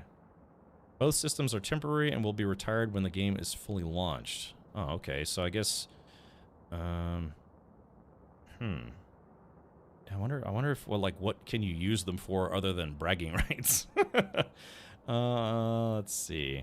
Yeah, it says a permanent measure of your legacy. I guess that's it. Maybe just bragging rights. Hold on. I'm learning as much as you are. Again, I'm kind of brand new to this myself. Let's see. Harsh survival. Oh, yeah, here we go. Earn grace. Complete missions. Earn grace. Climb the leaderboard. At the end of a cycle, your grace is converted to EVE points, a permanent measure of your legacy. Here we go. It says trial access. Worthy explorers are periodically granted trial access to enter the frontier on a temporary basis. Trial access players do not receive founder pack perks, but get to experience EVE Frontier during a limited access window, typically a weekend. Sign up to be eligible for the next trial. Oh, yeah, there it is. Yeah, so yeah, go type in exclamation point EVE Frontier exclamation point join in chat if you want to check that out. But Okay. I was hoping that grace points would maybe earn you, like, I don't know, like avatars or maybe like a bazooka in game or something, but I don't know. Hopefully, again, from what I understand, the alpha period is still pretty new. They're going what they call cycles. Think of like a like a month-long alpha test, then they shut it down, then they set up another alpha test. We're in cycle 2, which started on the 20th, so it's actually only been 5 days. So the problem you have with the font size has always prevented me from playing Eve 2. Yeah, I mean, I have kind of a big monitor, so it's a little small. I admit I haven't seen probably a tenth of what this game has to offer and haven't played it yet, but so far I haven't really seen a ship design that I like. Maybe it's just me. I will say this, yeah, Eve seems to have different ship designs. I don't know if you've ever tried looking at an Eve Online ship chart. Hold on, maybe we can find one real quick. But yeah, Eve ships tend to look a little different, I guess you could say. Eve Online ship chart. They're kind of, I don't know, they're kind of strange in a way. Let's see here. Let's see if we can find a nice high-res. Ah, here we go. Yeah, here we go. So here's a nice high-res version. So here are some of the ships in Eve Online. These really big ones. I don't know if these are the Titans. Are these Titans or are these the sub-Titans? Moros, Revelation. But yeah, the ship designs tend to be kind of weird looking. I don't know. I guess they probably just wanted things to look different. Yeah, they have all these different small ships, fighters and the like, but yeah, that's one of the things I noticed. I mean, this Fenrir here kind of looks, I don't know, like a more typical sci-fi ship, but gosh, I have the Eiffel Tower and Statue of Liberty for scale here. If only they had a banana for scale. Yeah, they just kind of look different. I don't think these are the Titans, are they? Hold on, let's go back one. Oh yeah, here we go. Yeah, I think these are what the Titan ships look like. Let's see, open in Q tab. Yeah, so yeah, Caldari, Amar, Minmatar, and Caliente, whatever it's called. Yeah, these are the Titans. Apparently, how much is a Titan ship worth in real life? Is it like $5 grand, 10 grand? You know, based on player time and effort and hours and stuff. But yeah, Eve Online ships just kind of look a little different. I'm sure we're probably going to get a lot of that. I mean, this kind of looks like something you'd see in, I don't know, maybe like Farscape or something. I have a large gamer peen. Thank you, Imagination, for letting us know. I played Eve Online quite a bit, says Aramir. They have a lot of ships I like and a lot that I don't, but at least they were interesting. These seem simple. Well, I don't know. That's the thing, is I could type in Eve Frontier ship chart, but I kind of don't want to spoil myself. I thought someone said that there are only 8 ships in the game right now, but that might be wrong. But I kind of specifically don't want to Google it because it kind of ruins the surprise of getting the new ship, right? So yeah, about $5 grand. This game consumed about a decade of my life. Yeah, and just think of, you know, another space game where $5,000 for one spaceship isn't even that absurd. You know, maybe, I guess. I don't know. I guess Eve Online was doing the $5,000 spaceship thing before a certain other game was, if you know what I mean. This game consumed about a decade of my life. Run away. Oh no, we're playing Eve Frontier though. So Eve Frontier is different. Yeah, this is not Eve Online. This is Eve Frontier. A wholly different product, possibly. So, yeah. Imagine there will be a ton of ships in Frontier as time passes. Right, so again, this is supposed to be kind of like a post-humanity survival experience where, in a way, you would think that would maybe ruin a little bit of the feel, or not ruin or change some of the feel of EVE Online, because you're like, okay, so 50,000 years in the future, humanity starts to die off because just civilization has kind of hit its high water mark, and now it's going down for various reasons. So... Star Citizens, you can pay that much, I'm sure. Yeah. Who could ever pay tens of thousands of dollars to buy spaceships for a video game? Who would do that? No one I know, that's for sure. Yeah. Let's just leave it at that. Yeah. Before I shame myself into oblivion. Yeah. Look, don't ask. All right. Okay. So yeah. So let's do. It looks like these synthetic mining lenses are pretty cheap. So I am simply going to make 3 of those, and it's going to go pretty quick. All right, deliver me from this evil. Let's see. All right, portable storage. So that's reflex. Why do I have? That's weird. It's showing me my inventory on 2 different on both sides? I don't know, maybe they did that to make things easy. Okay, we'll just put this back here. Okay, so, here we go. Small cutting laser. Now, the thing is, I'd like to think that I could take the small cutting lasers off of my original ship. Base autocannon. I do want to get some guns. AC gyrojet ammo. Description. AC. Okay, they don't have flavor text for this just yet. People with more money than wisdom, I guess. Yeah, Grisamo. I don't know anyone like that. No. Just whatever you do, don't ask me that same question about a year and a half ago. So, at least they don't try to make them aerodynamic, which doesn't matter in space. Yeah, smaller craft, they might try to make aerodynamic, you know, for planetary entry. But right, yeah, large ships in space, they don't need to land, so it doesn't make sense to try to make them aerodynamic. I remember watching my skill progress from an app while I was at work and set up a reverse DNS at home so I could remotely log in and begin new skill learning. So Wino, one of the things that they said they're going to try to change is they're going to make it where, it's not going to be such a, I guess, a learning grind through, you know, the constant, like, data learning stuff or whatever it is. I kind of did some of that in EVE Online. They said they want this to be more hands-on. Instead of, like, just automated skill learning, they want you to actually go out and learn the skills, and we'll have a different process for it. Yeah, Dawn. Well, like I said, Dawn, I had a lot of fun playing that game. I honestly really did. Most of the people that I know, you know, like mods and things, and I know from that game. So I always have fond memories until I didn't. So, yeah, it's just that's the reason why I don't play it anymore. So, is this the E version where everything costs money? It's not a free-to-play game, Dunpeel, if that's what you're asking, but I don't know. I don't know if they're going to do the buy your ships model.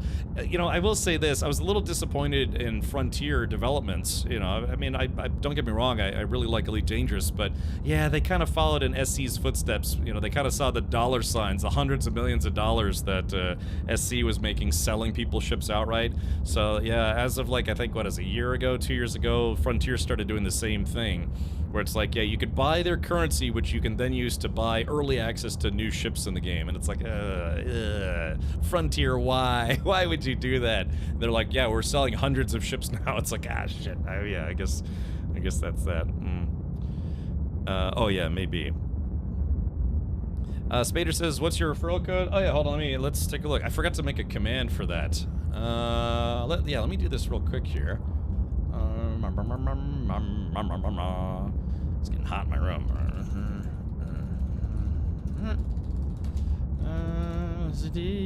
But yeah, like I said, before we pick it up, I guess you guys can, you know, watch some gameplay. I'm gonna play for a couple hours here, or at least I'm gonna try to. Let's see. Let's see if we can log in. But like I said, it's weird, man. It really is weird. This is the concept of this game is kind of grabbing me more than EVE Online.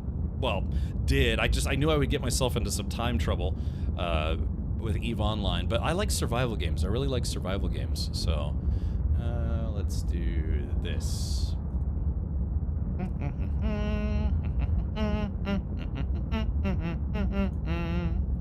It says, yeah, build your tribe. Let's see. Okay. Oh, actually, wow. Actually, looks like actually 6 people ended up jumping in. Interesting. All right, let's do this. I will copy this. I will place this. Yeah,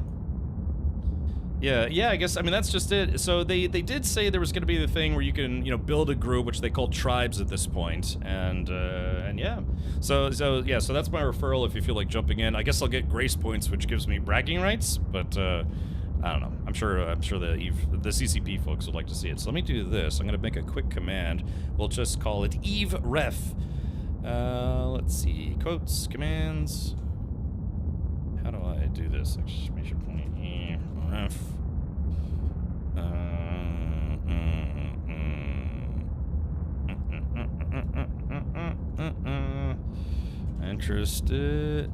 Interested in. I typed in interdasted. Interested in EVE Frontier.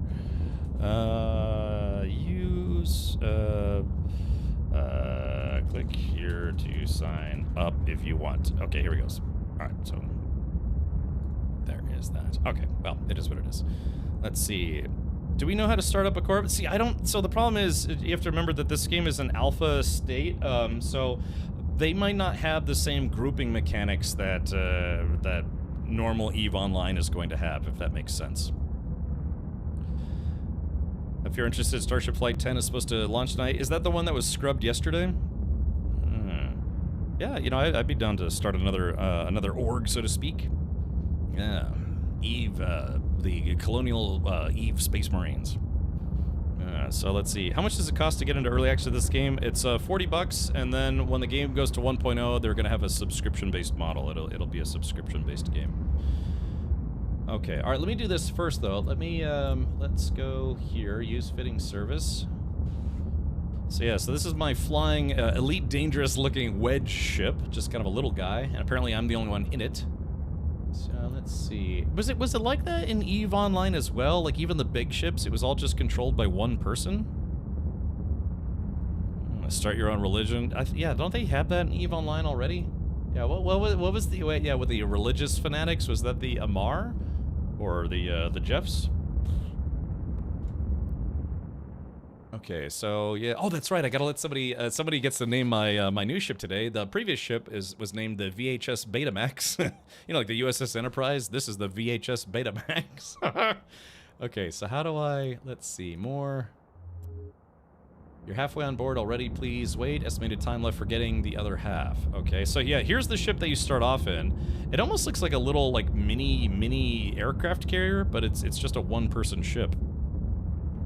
The USS Quesadilla. All right, here, let's do this. All right, this ship's already been named. Let's go ahead and let someone else name the other ship. Let's do this. All right, if you're one of the perks of being a subscriber here is I do allow you to get to name characters, ships, weapons, all sorts of stuff in my games. So someone is going to get to name my new ship. Type in exclamation point, let me name if you're a subscriber. And like I said, it's no kind of tangible perks. It's just, yeah, you get to name my ship for as long as I have it. So yeah, but like in Elite Dangerous, I never sell my ships. I've only ever sold my ship one time in Elite Dangerous, and I said never again. So now I have a ship collection with like 6 or 7 ships.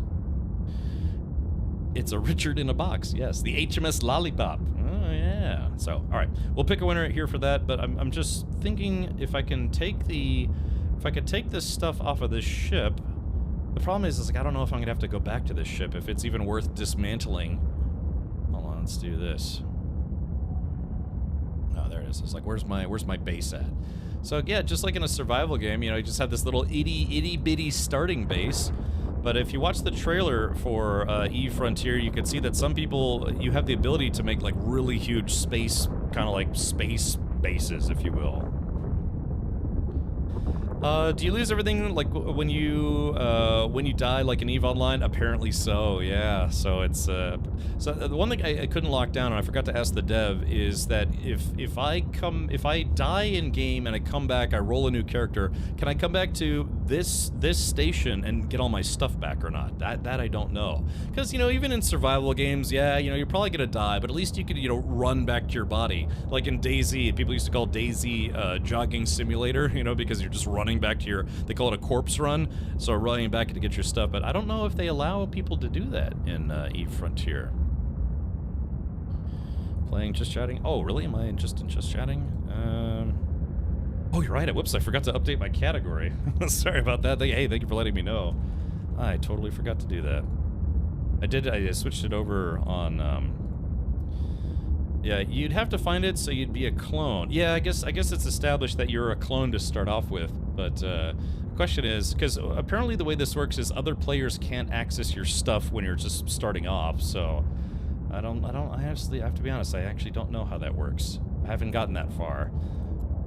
I did die once, but I didn't have much, I didn't have like what I have now, so I just kind of left it behind. So, and again, the control scheme is you don't actually have, like, full manual control over your ship. I kind of liken it as being like, it's almost like a submarine in space, if you will. I mean, if you die, you're getting looted. Yeah, but can I loot myself? That's the question. And I know exactly where this is in the star system that I'm in. Technically, yes, you can pilot even a Titan with a capsule, but there is some lore behind it that says Titans have literally thousands of people inside them that do everything with the Capsuleer as an overlord. Okay, that makes sense. Yeah, I don't know. If I could paint my ships, I would paint my ships orange, you know, black and orange, just like in No Man's Sky. All right, let's do this then. Let's go to fitting services. Okay, so yeah, we have some options here. Hulls and fits. Taking some shits. Afterburner. Hull repair. Okay, browser, inventory. Okay, so I have nothing found. So what I want to do is I kind of want to take the hull repair and the afterburner off of my current ship, and also the cutting laser and put it on the new ship. But the question is, do I really need to do that, or should I just leave this ship alone, maybe as a backup? Yeah, because I've got all the stuff that I want to take off of my old ship and put it on the new ship. So the question then becomes, how do I open my storage inventory?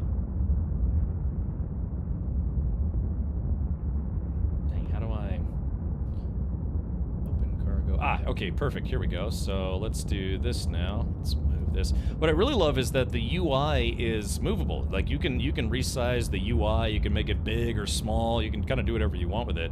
I like that. I like that a lot, actually. All right, so let's do this. We'll take the hull repair and just put it in my inventory. Afterburner as well.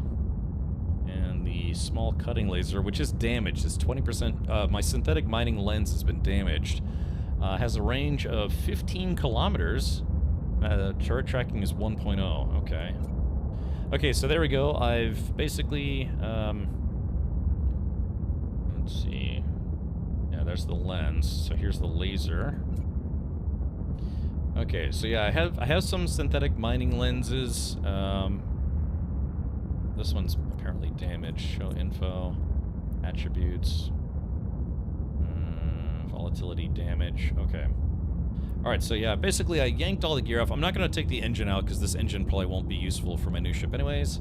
So yeah, let's close that.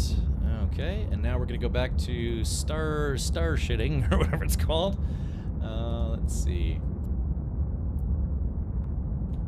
Alright, there is that. Yeah, we're going to swap over to the reflex. Show info, view market details, compare, board ship from bay. Compare it to what, though? Yeah, there's a lot of, it's a very granular system, but I'll have to learn, so... Let's go ahead and board this ship. Okay, so there is that. Let's go ahead and approach.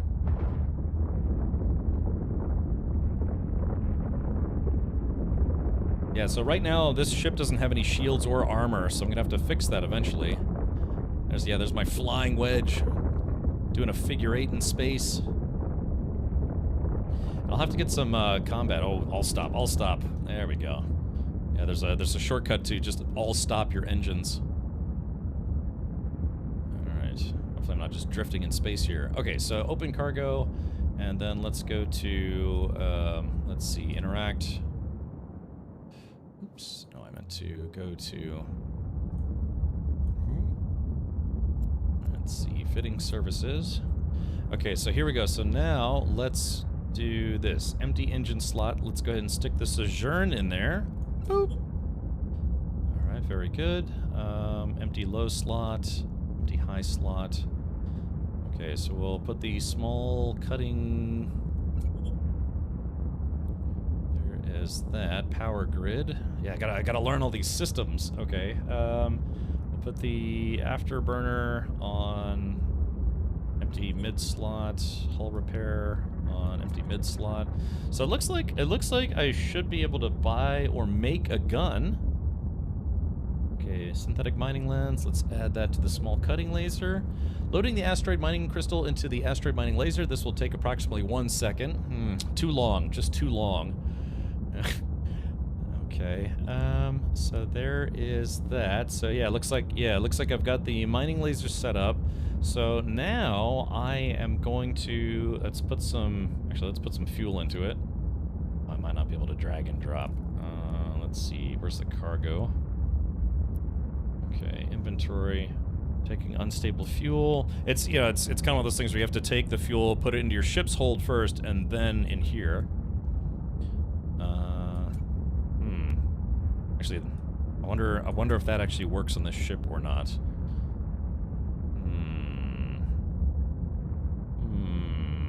Okay, let's try something. Let's close out of these windows. And there is my ship. Let's go to inventory. Okay, so reflex inventory, unstable fuel. Okay, so it looks like this ship won't take unstable fuel. Interesting. I guess maybe only the starter ship would. Hey, Big Cannonball, welcome. I remember when the game started that even the small ships like Ibis were supposed to be small cities in size, but then was changed to like 100 meters or such. Yeah, I mean the concept, yeah, you know, like even a small ship being 50 blocks wide. It's like, you know, that takes a long time to build. It's a doorstep of a ship, right? Do you have to build the ships or can you buy them? There is supposed to be a market, but again, think of this being like the absolute starter area. That's what I'm in. I mean, as you can see, I'm actually still in the tutorial because I'm learning how to play the game. Let's see. Oh, okay, got you, little Rory. Interesting. That's all right, Yog. Yeah, beauty's in the eye of the beholder. Okay, alright, so if it's not going to take my unstable fuel, let's see if it will take my regular fuel that I made on Friday's stream. Alright, so we'll take the unstable fuel out. We'll put the D1 fuel in here. Okay, so now will it take the D1 fuel? And it did. But unfortunately, that was not enough fuel to fill the tank, so... Okay, so alright, so it looks like only the starter ship, at least maybe for now, the starter ship can use the unstable fuel.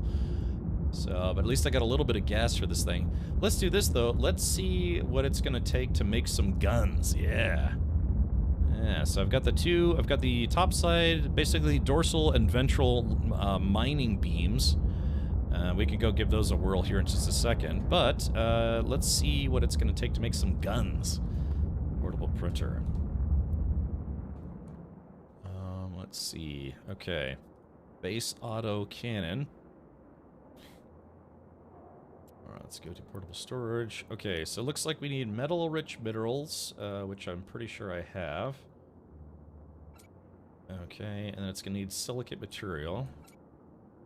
Okay, we're just going to make one of these. Oh, this is actually going to take a while, too. And a little bit of that time gating. That's unfortunate, Spader. Well, I mean, you could, like I said, you could wait until they have a free trial weekend, but maybe try a different card. Kill some roids, yeah. So I guess we'll, while we're doing that. Oh, God. That scared the crap out of me.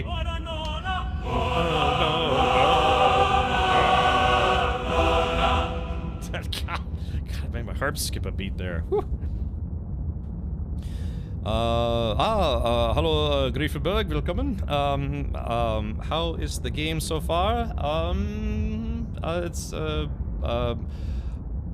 was just to say God, I'm trying to remember to say, ich bin in a neue Videospiele für Eve Frontier. So, but anyways, it's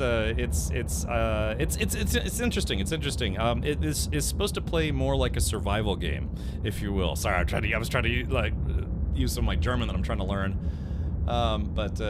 Yeah, let's do this. Let's see. Self-printer. Oh, the asteroid is gone. Oh yeah, I had an asteroid here. If it's a foreign transaction, your bank is probably the culprit. Yeah, because CCP is based in Iceland, and this is not on Steam, I don't think yet. Actually, or I don't think this is. Wait, is it on Steam? Hold on. Actually, I don't remember if this is on Steam or not yet. Hold on, let's take a look here. Steam, is it on Steam? I mean, it is technically alpha access. Of course, you know, they might not want to give Steam 30%.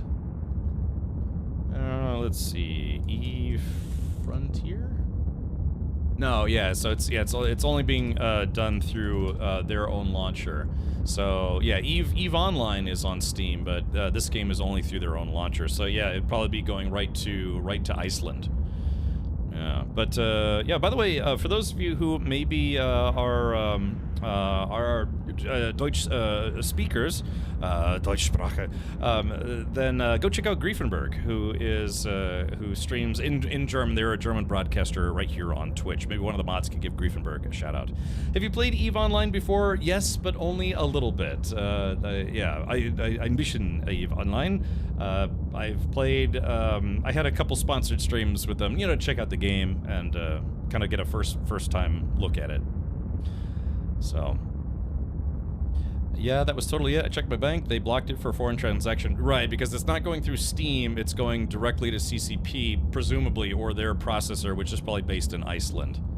So, they said give it an hour. Okay, gotcha. Well, maybe in an hour you can choose to decide if you want to do this or not. Although I am noticing that, yeah, so I had built my base right next to an asteroid, but it looks like that asteroid has been chewed up. So, yeah. Iceland would be great to visit, but so far away from Michigan. It's not that far by plane. My sister just went to Iceland, and I have actually technically been to Iceland, but I never left the airport, so it doesn't really count if you never leave the airport. I just had a layover in Reykjavik, however it's pronounced. But, okay. Well, let's see if the gun is done. Let's see here. Is my gun done yet? Because I want to go beat up some drones. I got my butt kicked by a drone at one point. Alright, interact. Okay, so there we go. I got a base autocannon, so let's deliver that to the inventory of my ship. So now if we go to shitting services, fitting services. So let's see. If I have a gun, where can I put that? Is that a empty low slot, empty high slot? So if I put this on the top, okay. So, hello, housekeeping. Hello. So power grid, CPU usage. Okay, so it looks like my power grid. I might not be able to put a second gun on there, otherwise it might chew up. Oh yeah, check that out. Yeah, you can see the little twin Gatling gun on there. That's interesting. Oh yeah, it looks like I put one on top and one on the bottom. I mean that may be enough for just some light combat. Yeah, they'll despawn as any drones will mine out the asteroids. Yeah, that's what someone mentioned yesterday. So I would have to go somewhere else to try the new apparatus. So let's do that. Let's go and see if we can find a place in the star system. 2 objects, natural asteroid cluster. So natural asteroids, okay. Carbon rock, yeah, that'll. Let's do this. Let's go to the unremarkable asteroid because I'm curious to know what if there's anything that can be picked up from there. I'm gonna have to make some more fuel though, for sure. Setting target, yeah. It's weird, it almost kind of feels like playing an RTS game.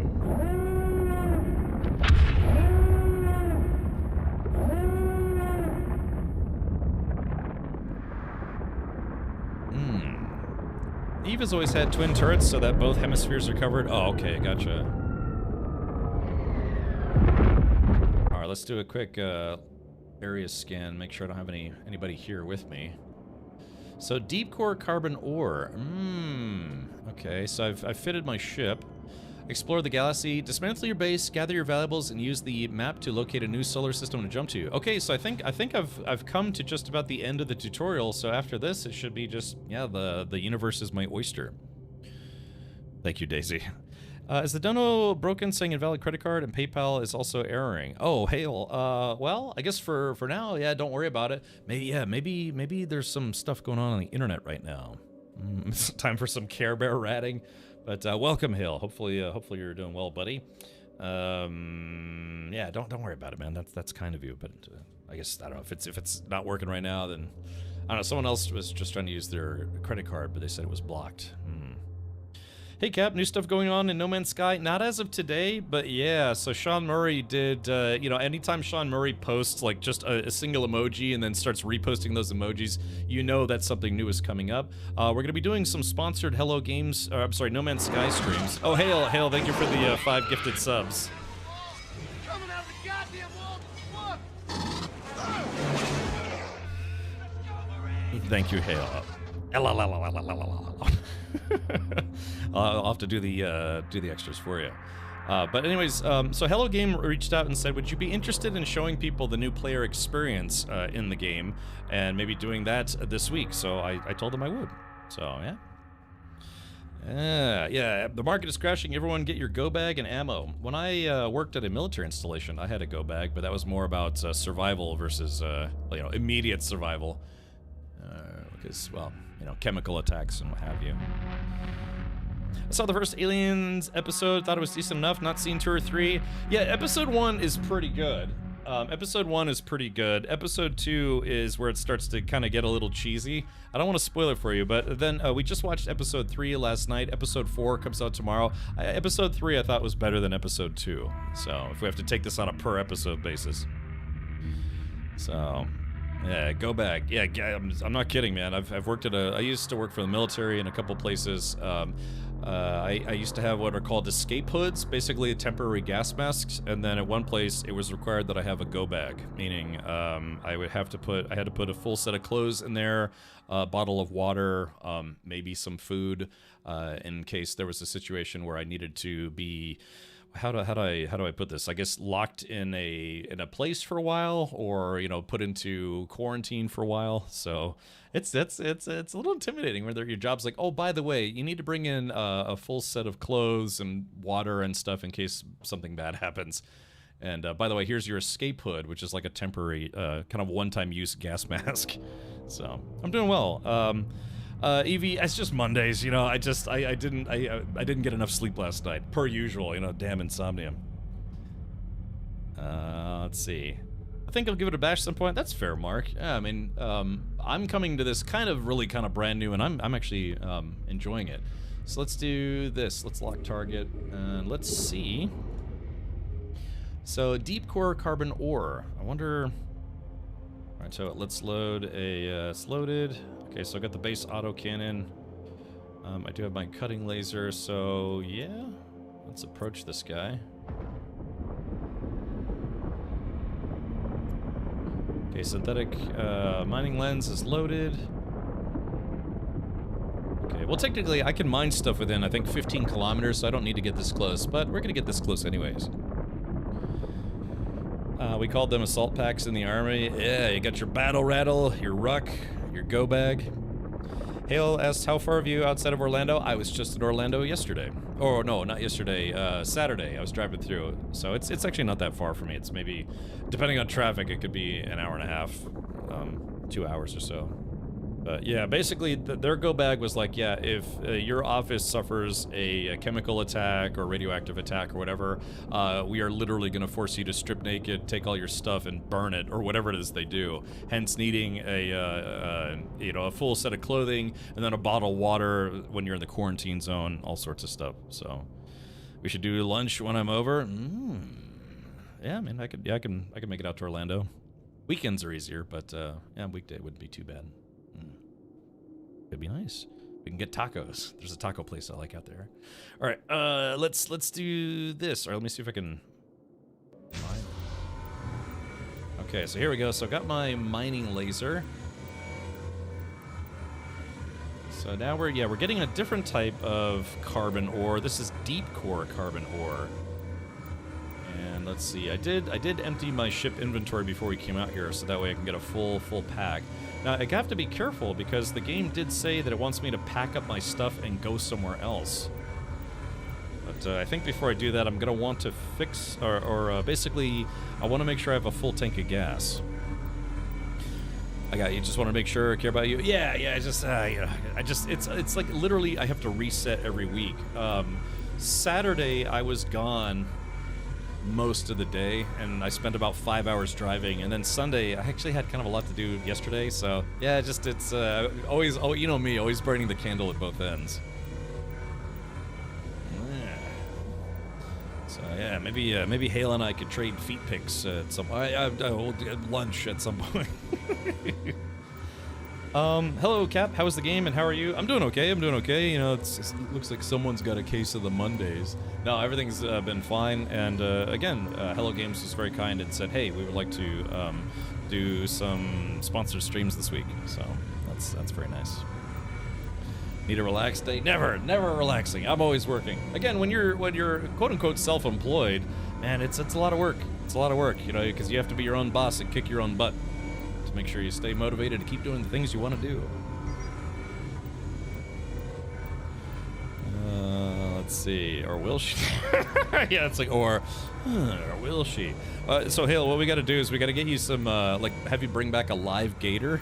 Or if that fails, maybe some, like, some real Florida stuff, you know, maybe, I don't know, like some gator jerky.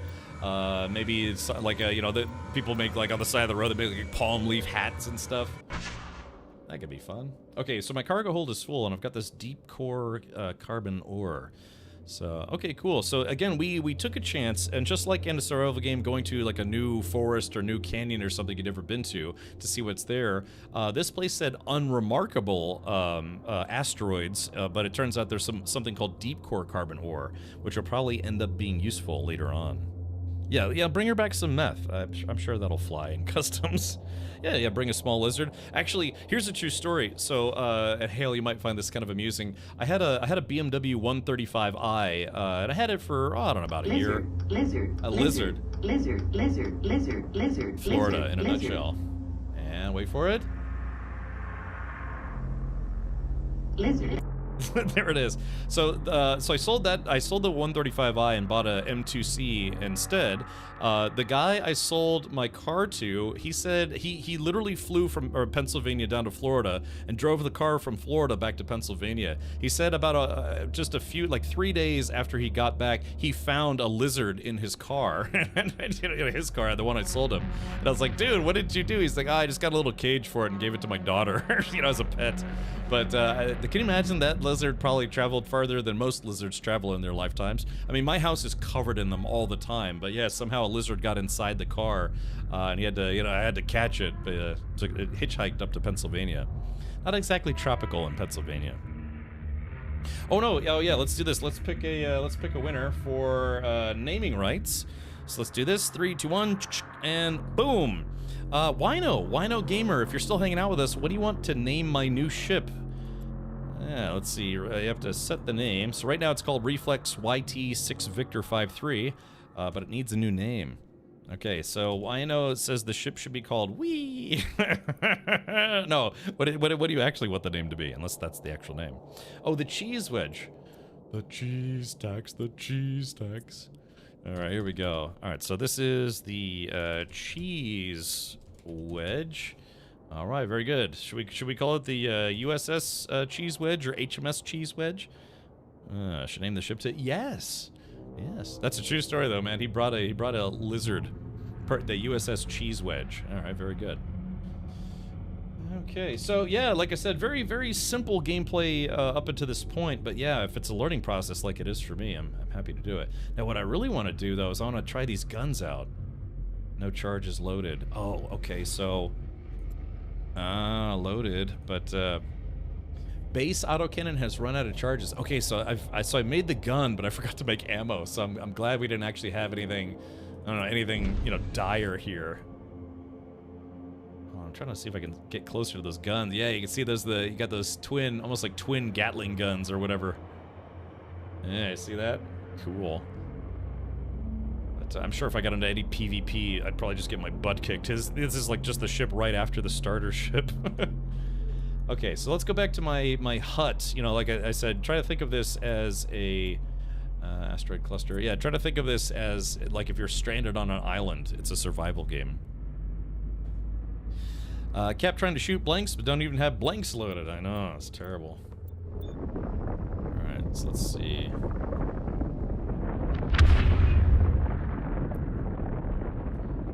Cool, man. I don't know what it is. Yeah, I don't know. I've kind of... Maybe I should give EVE Online another shot. I mean, I did play it, I think, I don't know, I probably had like, what, 20 hours into it? But I just like the concept of this being a, I like the concept of this being a survival game. So again, yeah, so these are some drones. Now what they said is, in the far future, rogue drones, like rogue AI drones and other rogue ships are still out there. So those are NPCs, you know, those are not players. I don't think you can play as any of the robot ships, but think of, I guess what, like Cylons from Battlestar Galactica, or maybe Hunter Killers from the Terminator universe. So I guess in the future, AI has just gone rogue, and you know, they need to collect ore as much as anyone else for manufacturing more drones, more robots, all sorts of stuff. Tejas Cajun says, I was able to use your link and got the Founders Edition. Oh, thank you, man. Thank you for doing that. And yeah, I'll get some, I think they call them grace points or bragging points, really. Yeah, I just saw that today. There's a new, they actually are making a new DLC for Astroneer. This could be very fun with group play. Yeah. So I was trying to get some of my mods interested in maybe jumping into this with me. Okay, so where is my... Did I jump to the wrong location?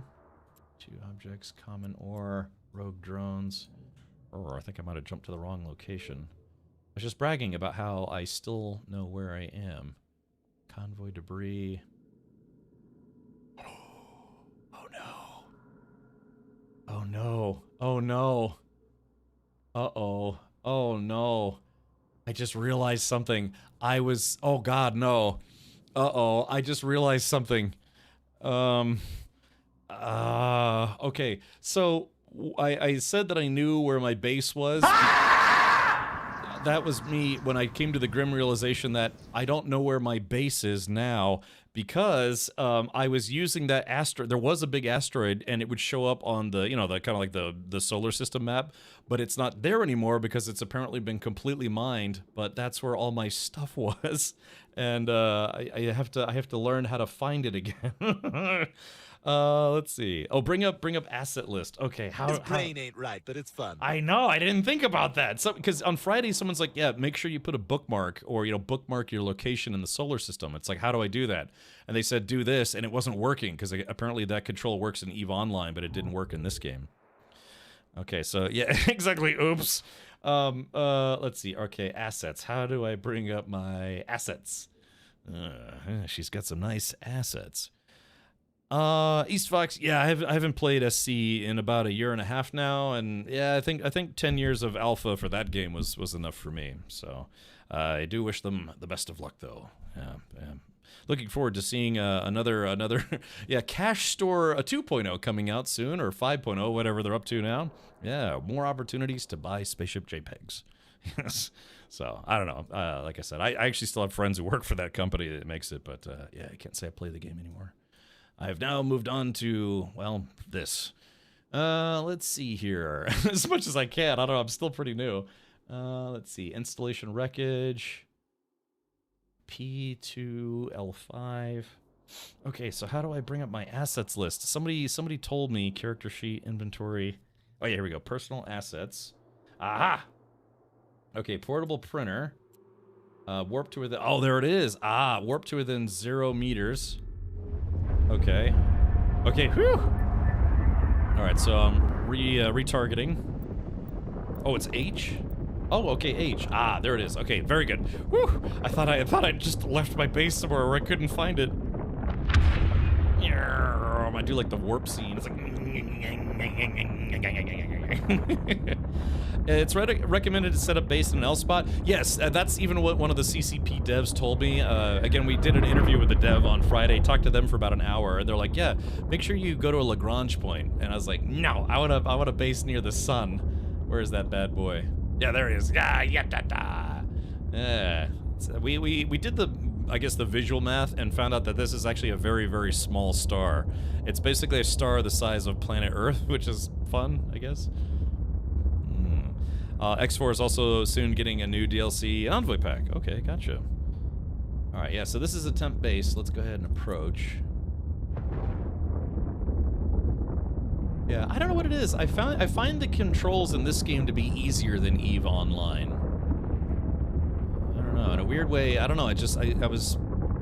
It would be nice if you could have at least a little bit of manual control, but it's kind of more like I said, it's more like controlling a submarine where you have to give it specific points to go to. Or, you know, you could simply set off in one direction, but you have to tell it to go in a specific direction. You can't just press, like, W for forward.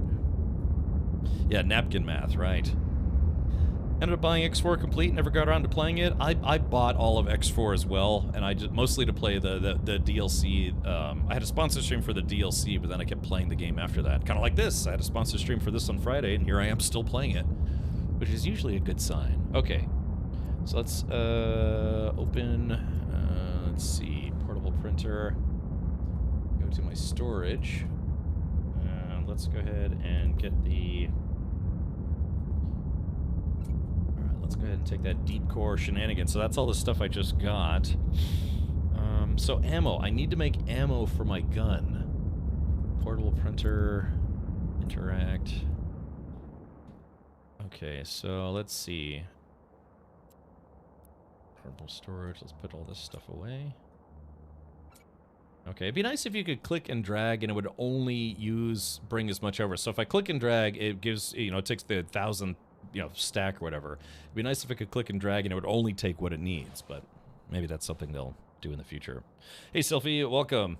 Hi. Yes. All right, so let's see.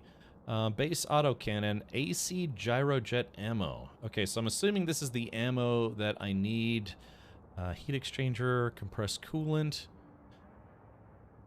Oh, here it is. Oh, wait a minute. Hold on. Yeah, wait a minute. Yeah, we can manufacture a lot of stuff. So bulky armor plates. I need one of those for my ship. But it's going to take it's going to take 4 reinforced alloys, and I only have 2. So I'm going to have to make some more reinforced alloys, which, silicate. Okay, silicate. And this will output 14. And then metal-rich minerals. Where's that at? Here we go. Metal-rich minerals. Okay, so this is going to make 14 of them. Hopefully this won't take too long. Okay, perfect. So there is that. Deliver my doots. Okay, take all this stuff out of the hopper. Yeah, like I said, I just think of this in terms of your usual survival game. Okay, so I'm going to make some bulky armor, which is going to require 4 reinforced alloys. Makes sense. It's a reinforced alloy. And we will switch over to my ship's inventory because I'm going to put this on the ship once it's done cooking. Yeah, I'm almost at the point now where I want to make two printers, just like if you were playing you know, another survival game where it's like you have to make two ovens or 2 Sylphies or whatever. Yeah, or, you know, 2 kilns or something like that. Thank you, Evie. It has taken me a lot of look and click to understand how to configure, equip, etc. As a former EVE Online player, it is just as quirky but semi-understandable. It is also a beta after all. I just hope I don't lose it all as the build improves. So Tejas, this is alpha, and they actually do wipes. So they have, when they have an alpha period where they want players to play the game, they call it a cycle, right? They had cycle, I guess, cycle 1 has concluded. We're now on cycle 2, which just started about 5 days ago. But once the cycle concludes, yeah, that's going to be it. They are going to do wipes between cycles. So you have to understand, I'm sure many of you do, I'm not trying to like be glib or anything, but when a game is still under development and they specifically say it's an alpha state or a beta state, you have to accept that the devs are likely going to have to wipe, because if they want to implement new game systems that won't work with the current build of the game that you're playing, then that's, you know, it's just easier for them to wipe everything so everyone's at a clean slate with the newest build, and then they can go from there. But it's if they may say that, yeah, we don't want to do a wipe, you know, leading directly into launch, or maybe the last cycle they'll let it stay there. But some people are waiting for launch too, and it never feels good to feel like you're at an immediate disadvantage from players that have been playing for months, right? So I've always been a big proponent of let alphas be alphas, betas be betas, and then when it goes to launch, everyone starts from scratch at 0, you know, at the beginning. So it's a level playing field. So anytime you play an alpha game, even if you bought into it, you have to expect wipes. So I've learned to just customize myself to that over the years. And so if I play a game with that knowledge in place, like literally right now, I find that I'm less bent out of shape when it's like, oh gosh, but I've already sunk 73 hours and they're about to wipe everything. It's like, yeah, you either accept that wipes happen in alpha, or you wait until the game is fully launched. So, and depending on how much money you've spent, you might feel better or worse when a game has been around for, say, like 12 years and it's still an alpha, and you're like, geez, when is this alpha going to stop being an alpha? You know what I mean? But, EVE Online is obviously a very, very well-established game that has been out for quite some time. So I don't have a timeline that I know of as far as EVE Frontier's release cycle, but I would have confidence that they actually would eventually release this game to 1.0. So, but yeah, that's the bargain you've made with the devil when you play an alpha game. Not just this alpha, but any alpha. It's that you have to expect that there's going to be a wipe and you're going to have to start all over again. Yeah. Okay, Rory. Yep. The early adopters will still have the advantage of knowing how everything works. Exactly. If who knows if the entire star system gets reset or what have you. But the benefit that you get from being an alpha or beta player is familiarity and experience. So when it does go to 1.0, you might not have a physical head start, but you'll have a mental one. And that might be even better in certain ways. Yeah, alpha's for learning a game and playing, and also helping to provide feedback, because you have to remember, when you play in alpha, the devs, they can see your gameplay, you could submit crash reports and all sorts of things, and that helps them to make the game faster. So the more you play, the faster the game will go to, hopefully to launch. Like I said, unless you're a cash store driven alpha that has no plans for 1.0 anytime soon. Gonna be a wipe? Well, that's why you were supposed to always have enough toilet paper. Look, I had tacos over the weekend, and they were fantastic. All right, so I made my bulky armor. Let's do this now. Okay, portable storage. Put my reinforced alloys back in here. So I still got 10 of those. Let's make a shield generator, which is going to require 4 printed circuits and 8 carbon weave. Okay, so for carbon weave, looks like I need carbonaceous minerals, which I have. Let's see, deep core... carbonaceous minerals. Okay, so that's easy. Start with that. So yeah, it looks like I kind of, I don't want to say overmined, but I definitely mined a lot more stuff on Friday than I needed to. But that's good, because now I can make all the stuff that I need. Deliver the carbon weave. Oh, you know what? Actually, I probably should have put that somewhere else. Damn. Yeah, I probably should have put that in there. Okay. Let's do this. I wish there was a way, an easier way. Hold on, if I press I. Oh, yeah, maybe there is an easier way. Okay, so let's do this. I just want to see both storages. I want to see my private storage and then also my privates. Let's see, portable storage. There we go. So now I can see that all together. Put the carbon weave there. Bulky burger. I said bulky burger. Bulky armor's going to stay there. Printed circuits. Looks like I'm gonna need, carbonaceous minerals, which I already have, and silicate. And we're gonna need to make 4 of those. 4 printed circuits, so start that. Okay, so those are the printed circuits. We'll put those in there. Oh, deliver me from evil. Put those there, put that there. And then now, okay, shield generator.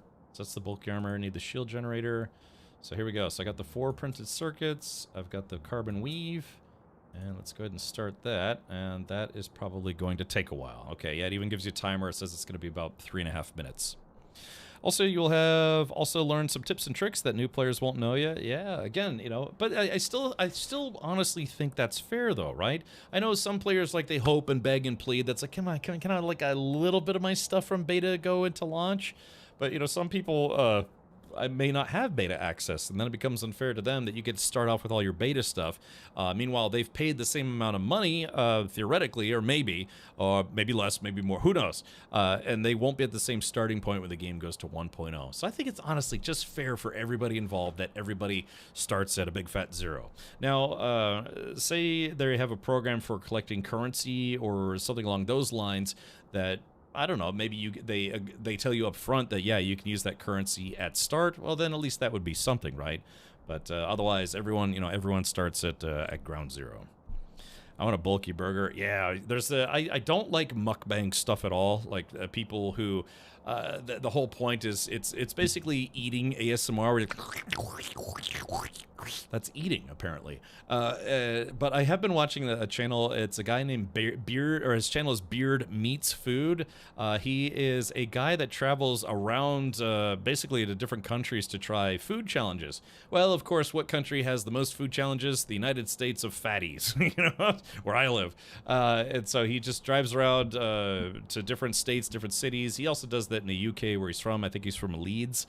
Yeah, he just does these food challenges like, yeah, eat this 10-foot pizza in 60 minutes or less, and it's free, and you get your picture up on the wall. So his whole channel is built around him doing these food challenges. And it's not about, like, listening to the guy be a disgusting eater like mukbang ASMR type stuff is. It's more about, like, can he eat this gigantically obscene meal? So, yeah, Beard Meets Food. Yeah, because, again, for a lot of mukbang stuff like that, or that one guy, what's his name? Like, Nick Avocado.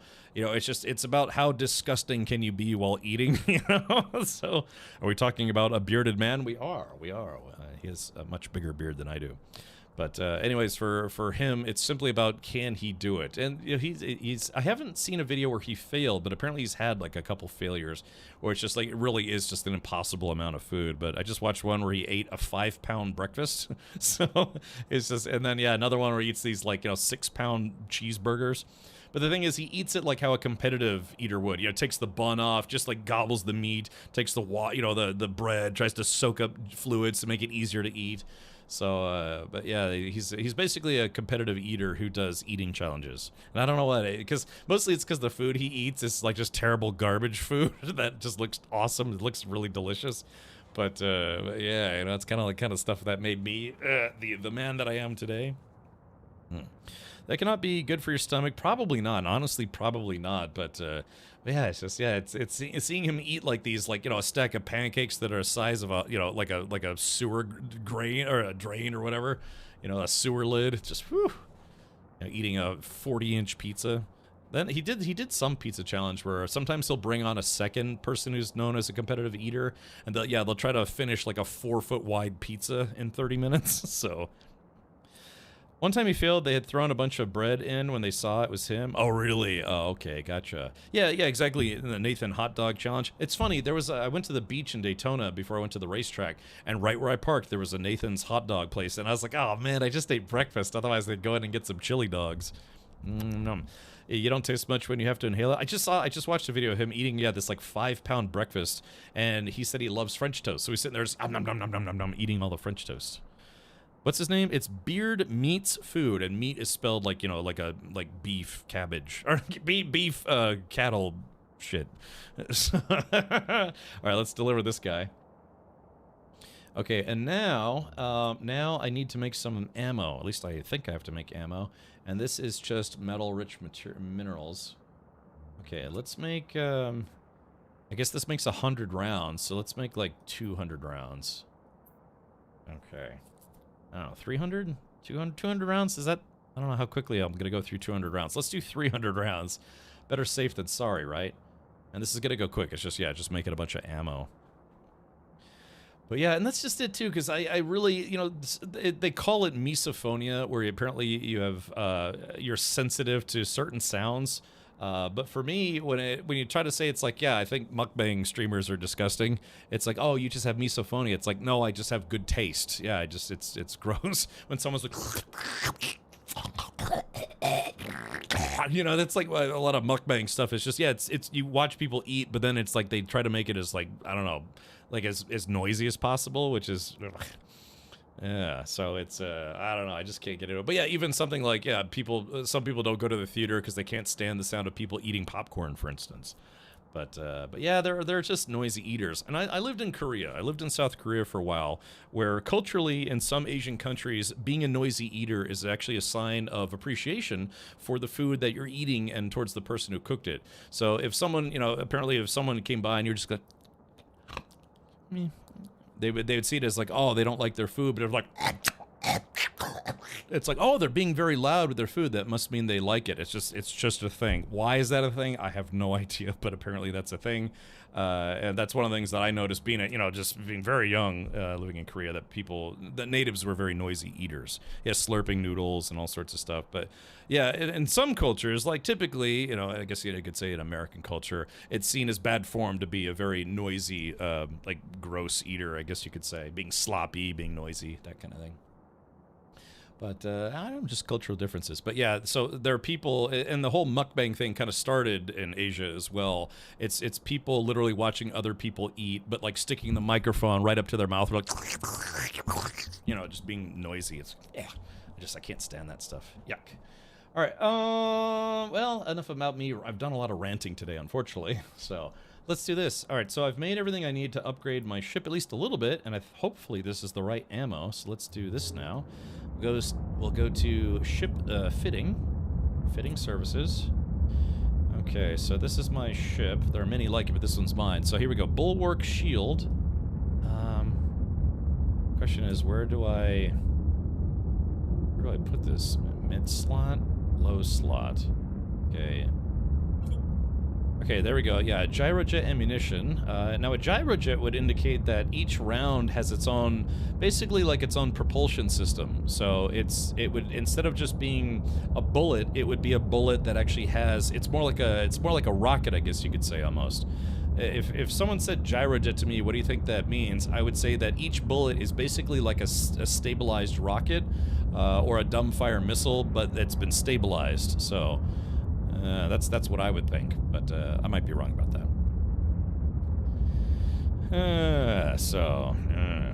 Both of those are low slot equipment. Oh, okay. Okay, so if those are both low, bulky armor. Okay, so this is not good because I still don't have shields, so I may have to take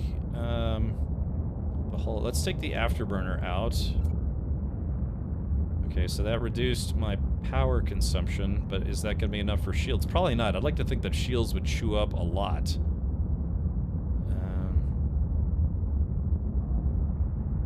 Now, when it says mid and low, is this basically like low power usage, mid power usage, and high power usage?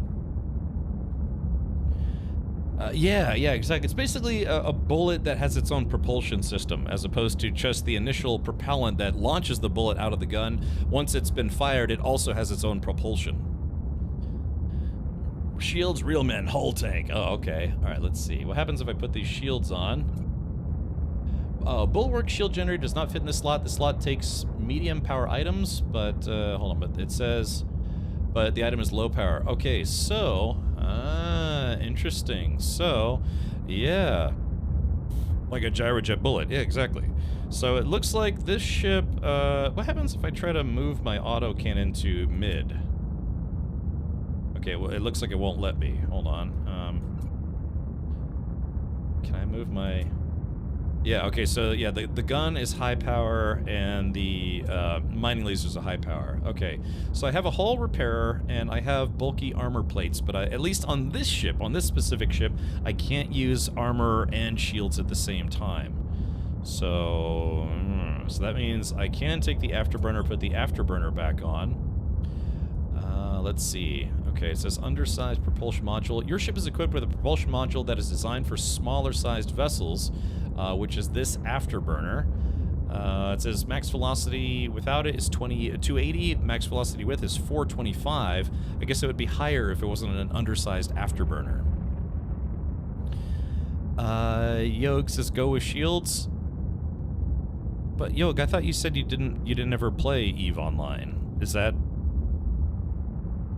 I mean, yeah, you know, you figure armor can be damaged, but then I guess it depends on what kind of weapon types your enemies are using. Because if they're using, say, well, I don't know, energy weapons, you would want shields, right? But if they're using projectile weapons, you would want armor. Oh, just opinion. Okay, gotcha. I don't know. Yes, I think the old standard is, yeah, shields are good against energy weapons, armor is better against kinetic weapons. So they want you to have a larger engine. Well, I made the engine that fits in the ship, the Sojourn, but I guess, yeah, it's just the limitation of the ship itself. I will have to get a better ship if I want to use more goodies. In online, some ships would like shields versus armor regen. Yeah, it could be the difference in ships. So I guess we'll try it. I would like to try fighting some people. If you have an armor repair module, you want more armor. Right, so that's I had the same thought. So I have the hull repairer. It's 250 HP every 8 seconds or for 8 seconds. So it's basically a repair over time. A rot as opposed to a hot or a dot. Entering into atmosphere, I don't think we'll be doing a lot of atmospheric stuff in this game, Yoke. I could be wrong, but I don't think in EVE Online atmospheric gameplay was really much of a thing. I might be wrong, but yeah, I don't remember that really being a thing. So, all right, so no shields. So I'll put the shields in the cargo bay for now. And looks like I've got ammo for the ship. Okay, so now we have to make more fuel because, yeah, I thought it was a lot of fuel, but turns out it was not enough. So yeah, but once I've got this kitted out, we could go pick a fight and see if we can win. All right, refinery. Let's go to interact. Whew. Okay, so oh gosh, don't mean to yawn. Need to get more sleep. More sleepy sleep. Alright, so there's the common ore. Take that, stack that up. Okay, so I've got D2 fuel. D2 fuel. Output is salt. Okay, so how do I make D1 fuel? Now I made some D1 fuel on Friday, but I don't remember how I made it. So there's D1 and D2. So let's see, where is portable printer, interact, D1 fuel. How did I make that D1 fuel? Chat, help me out here. I think I might be blind because I have the portable storage, portable refinery, but you would think that D1 fuel, water ice. I don't know why they call it water ice. Why not just call it ice water? So, yeah, they don't have flavor text to why it's called water ice instead of ice water. Common ore, salvage materials, mummified clone. Let's see. Actually, if they're using explosive rounds, they can also do damage to your hull structure too. I don't know. I guess it would depend on the fight that I get into. Is there an arena where you can test stuff? Not that I'm aware of, but read into that statement, not that I'm aware of. Depends on the faction of your ship, like Caldari and Minmatar do shield tank, Galente and Amar do armor tank. Minmatar and some ships do armor tank. Okay, gotcha. So it's D2 at the bottom, but I made D1. Oh yeah, here it is right here. Okay, gotcha. So it's water ice. I need water ice, which turns into D1 fuel. Okay, there we go. I thought I was going nuts there for a second. I was like, well, wait a minute. I know I have it. Okay. Oh man, dude, I'm gonna need a lot more water ice because it takes 600 water ice, which sounds so weird saying it that way, to make basically 150 D1 fuel. But I need a lot more than that. If your D1 fuel lasts for more than 4 hours, call an engineer. Oh yeah, that's right. Okay, so yeah, D water ice probably, I don't know, probably removes the hydrogen out of the water and turns that into hydrogen fuel, aka D1 fuel, but again, the flavor text isn't there yet. So this goes pretty quick, but the downside to this is I actually need more. So deliver. So yeah, you guys want to see what I'm talking about. So if we go to, let's see. So here is the, where is it? Okay, so here's the D1 fuel. I made 151 units of D1 fuel. I'm gonna put that in there, and you see, it's just that barely registered. So I need to find something where I can get a lot of ice water out of it. Water ice means water in the form of ice. Ice water is just really cold, refreshing water. Yeah, I mean that's what I figure.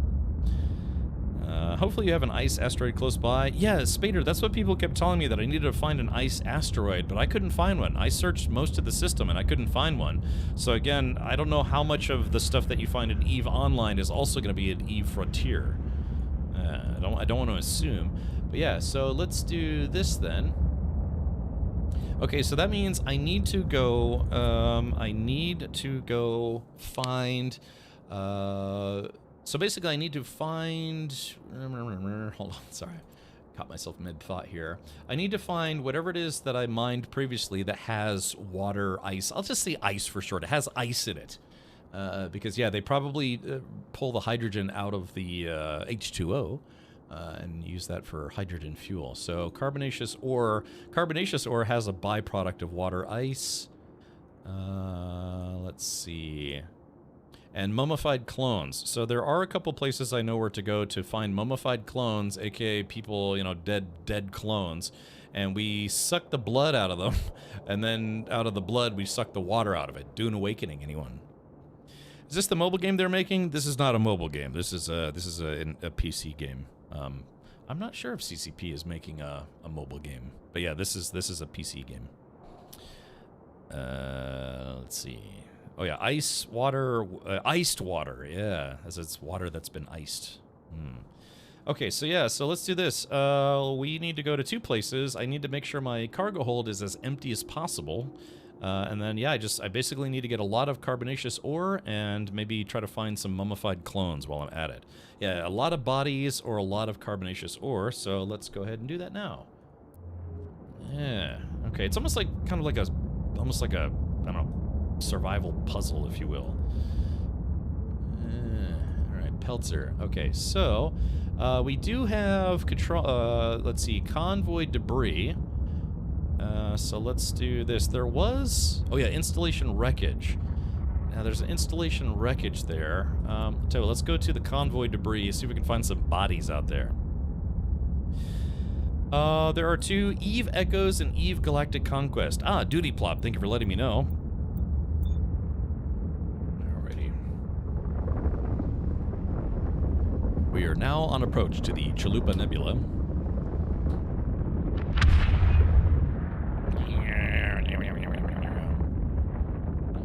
We going grave robbing. Well, actually, let's see. Ooh, hold on. Yeah, what do we have here? Okay. Alright, so yeah, we have a quote-unquote target-rich environment. Hopefully nobody targets Rich, aka me. So we're gonna approach this. But yeah, it looks like we've got a corpse, a holowreck, two more corpses, corpse. So yeah, it looks like somebody blew up some ships here, and now they're just bodies floating in space. Yeah, whoever they didn't take prisoner, there's the sat-nav right there. Whoever they didn't take prisoner, well, I guess, you know, got, you know, what do they call that when you put someone in the airlock? Spaced? Yeah, they got spaced, so to speak. Alright, cool. So let's go to inventory. Or open cargo. Alright, we're gonna take all this stuff, put it on the cheese wedge. Ancient corpse, open cargo. Yeah, so there is mummified body. Got another corpse there. So here it is over here. So it says mummified corpse, and again, we're getting water. No, it says, and that's a funny thing too, because if it's mummified, you would think it would be, well, how do they call it? Desiccated, but because it's in space, you know, your body would just freeze, right? So I'm assuming that what they do is it's been mummified, but that body would still have liquid where it thawed out. So I'm assuming what they do is they thaw out the body, then they suck out all the juice. You know, maybe they put it in like a juicer, and then all the blood and all the other mush and all sorts of stuff, they then filter the water out of it, which then they can turn into ice. So, and then probably we take the ice, stick that into the thing that takes the hydrogen out of the ice or the water, and then presto, you'd have hydrogen, which you can make into hydrogen fuel. I'm just assuming that's the process. But yeah, anyway, so mummified corpse, apparently good for water. Okay, here we go. So it's too far away, but because I tried to open the cargo, my ship is automatically going to path over to it, which tain't bad. Let's see. There we go, grab another body on our way over there. Let the bodies hit the floor. Let the bodies hit the floor of my spaceship.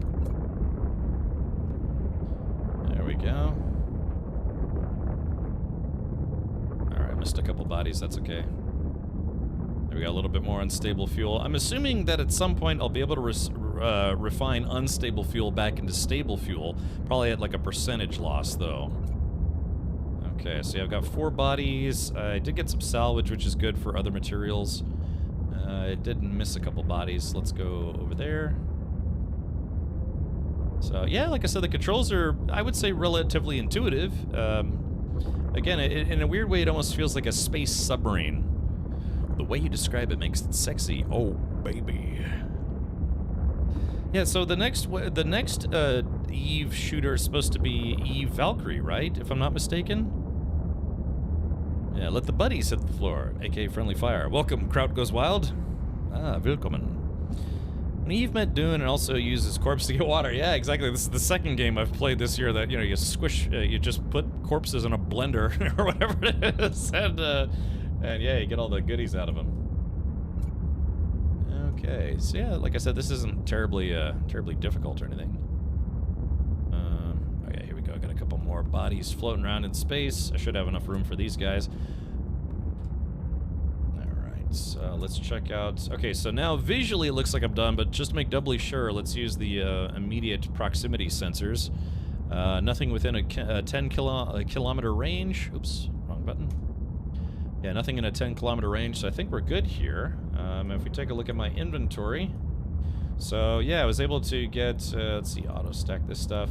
So yeah, I was able to get 6 mummified bodies, fossilized electronics, metal-rich ore, common ore, so, and some salvage. So that was actually a pretty lucrative run. That's the most lucrative run I've gotten out of these wrecks. But we still have, looks like we still have about maybe 50% of our cargo hold. So let's go ahead and check another location before we leave.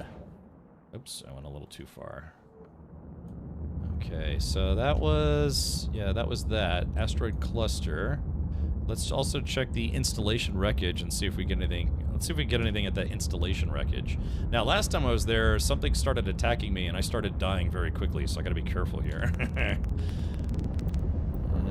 Okay, I got some popcorn in space. Alright, so again, we're operating very, very close to a microstar, somehow.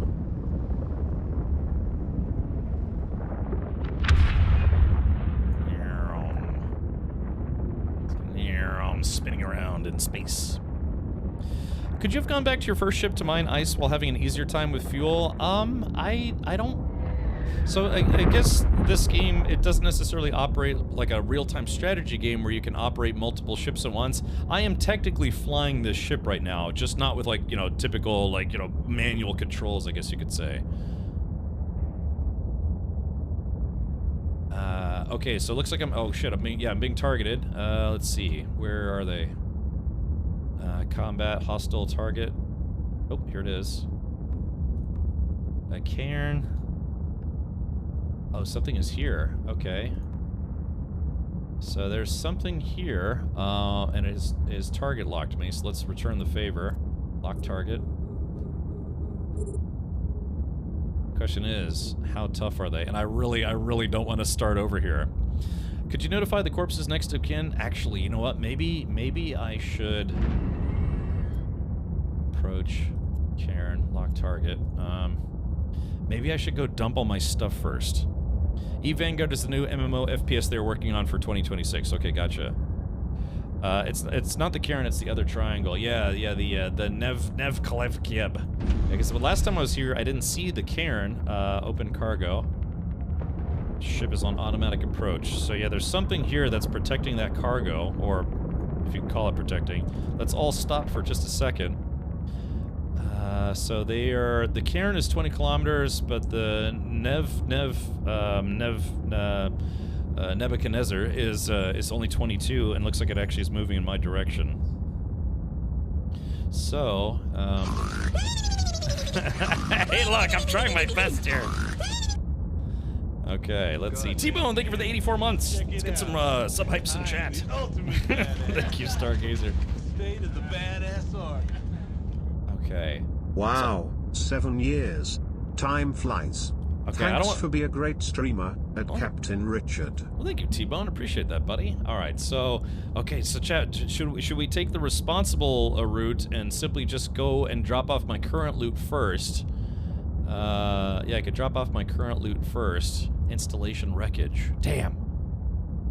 I mean, I do have reinforced hull, and I do have guns now. Question is, I mean, this is technically like a starting area, so... I think you should target the enemy and shoot it now. Depends on the range of my weapons. There's something Cairn. Keep at range. Unlock target, tracking, open cargo. Okay, base autocannon.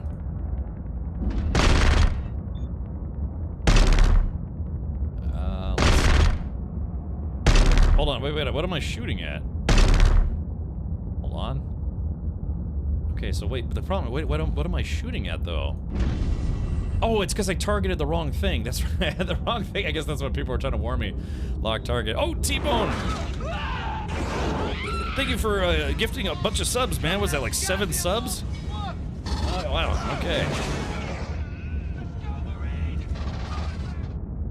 Okay, so let's, hold on. Let's see, show info.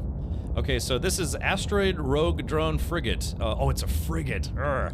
Heavy is the burden of history, a region shaped to remember, to search, to collect. Rituals are created and discarded apace, seeking to preserve distant memories from the churn of the present. True to its ancestry, the instinct is to create remains. AKA, it's here to pwn. Okay. Is there a meatball sub in there? I don't know. There could be. Oh, let's do this. All right, give me a sec. Okay. Alright, man, I guess, let's see, unlock target. Alright, I'm targeting. Let's see if my guns can hit it from here. Okay, I'm too far.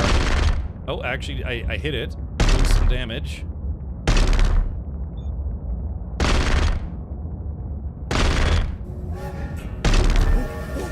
Okay, there it is. All aboard the hype train, that's right! Nice. Okay, so I think we've lowered its, let's see, approach. Okay, we are gonna orbit at, gotta be careful how I do this. We're gonna orbit at 1 kilometer, which is probably not far enough. Orbits at 5 kilometers. Okay, so we're gonna orbit at 5 kilometers. So whatever this thing is, you know, the devs have put in here, it's a drone, like, again, rogue AI drone that, you know, they're hostile to humans. Thank you, T-Bone. I appreciate that, man. All right, let's do this. So I am getting closer, but I'm doing so in an orbital pattern while keeping it locked. Oh, okay, it's on to me, it's on to me.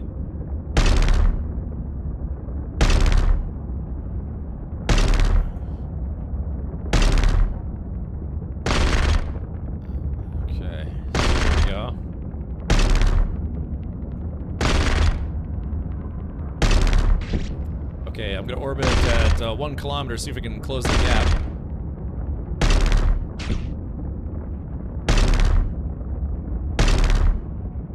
Okay, so I am doing damage to it. My hull is taking damage. Nothing, honestly, not that bad at all. Check it out. I am the ultimate badass. Okay, I've almost got this thing beat. I'm a sub in space. Sub in space. Okay, so this armor, oh, there it goes. All right, it is toast. Well, that wasn't that bad at all. All right, I'll stop on engines. Let's go ahead and check out this wreck. Open cargo. Oh shit, a secondary just came in. Ah, crap. All right, lock target. Okay, secondary just came in. All right, locking targets, firing. Again, this, you can almost think of this as playing like a, oh, here we go. Cheese wedge. Okay, there we go. I just took the cargo off the other ship. Probably had a recovery drone of something, or some kind. Yeah, it's like 2 submarines going after each other, but it's in space, you know, so. Looks like, if I'm not careful, I'm gonna lose lock here. Alright, my hull is holding. About to bonk, and I'm about to bonk. Okay, there it is, bonk. That's okay. I don't think it really does that much damage. Let's see.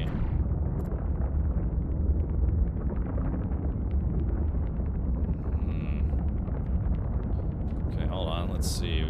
I've lost, oh, there it goes. I think there might have been a lag, just a little bit of lag for a second there.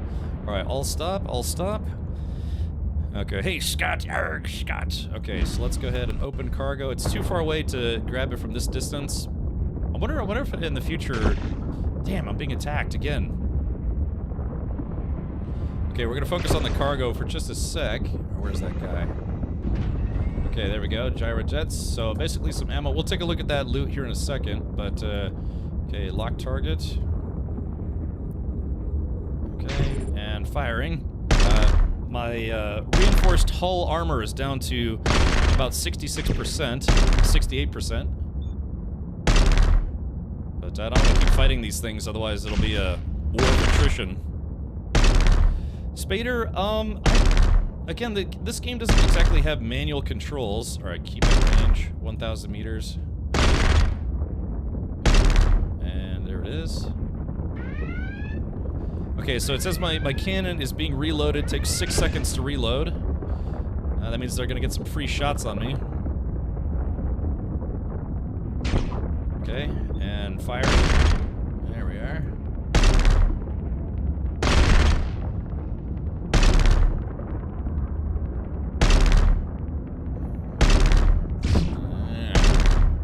Almost feels like Star Trek in a way, you know? Kind of a slow battles over a... Alright, there it is. They are toast. Okay, open cargo. Should be close enough. So they dropped their cannon. Alright, before I get attacked by anybody else, let's go ahead and just get the loot and get out of here. Alright, let's see. Cairn, approach. Yeah, it looks like this place is kind of filled with them. Okay, I'm under attack, but what I'm gonna do is I'm gonna focus on looting. They're respawning, the name is the same. I don't know, yeah, I don't know if they're just respawning or if they're just multiples.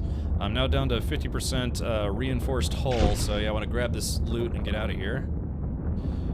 So we're gonna kick in the afterburners just to kind of close the gap a little faster here. Thank you for the hype train, by the way. Yeah, the gun was reloading. Okay, open cargo. It's too far.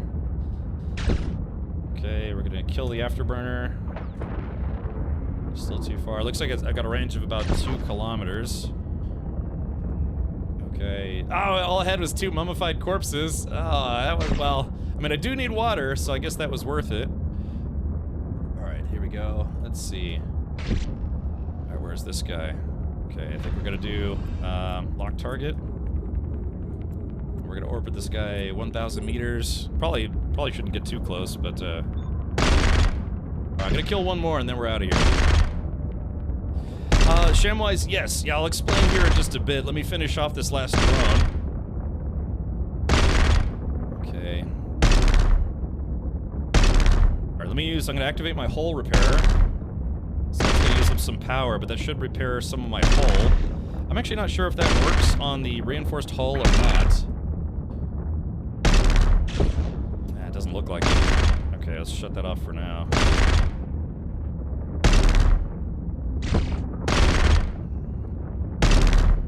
Alright, this guy's almost dead.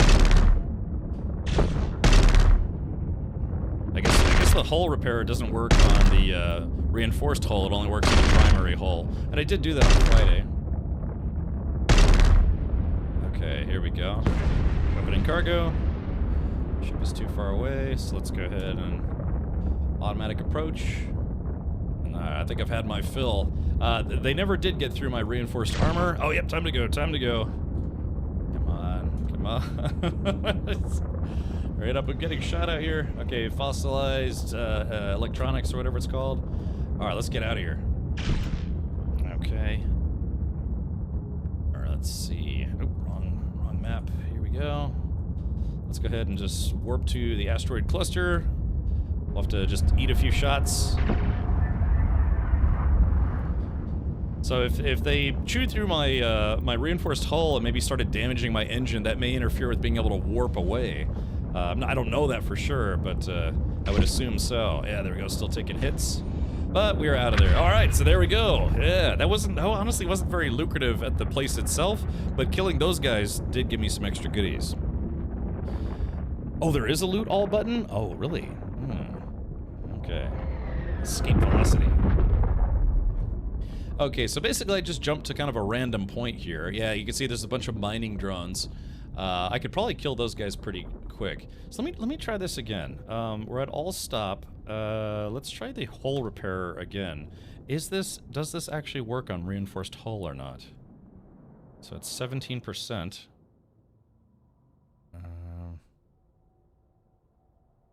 Yeah, it doesn't look like it works on reinforced hull. Now, I know it does work on my ship's standard hull, so I guess if your standard hull is, you know, just your standard hull, then you've got like extra plating on top, it only repairs the stuff that's underneath. So, too close and your turret can't track, so you can't hit. Ah, okay, gotcha. Yeah, that's, you know, think of a kilometer. It's like, isn't a kilometer far enough? Well, not in space terms. Yeah, 1 kilometer is like right on top of somebody. Yeah, hull is under your armor, right? Okay. Yeah, so I gotta find that loot all button. The thing is, I would try to blow up one of these guys, but that's how I got killed once. Was I attacked one, and then all of the rest of them came after me like a little swarm. Isn't that called armor, not hull? Yes. So again, so I have let's see. Okay, I got to turn off the hull repair. But yeah, so I have hull. I have the hull, which is literally the ship itself, and then I have armor. I put armor on it. So let's go to, let's see, show info. I don't know if I can show you this, but hull repair. Yeah, so I have bulky armor plates right now, and it looks like my hull repair will not fix those. So yeah, well, at least now we know. You know, now I know that for a fact. It's just, like I said, this is only day 2 of me playing, so I just gotta learn. Yeah.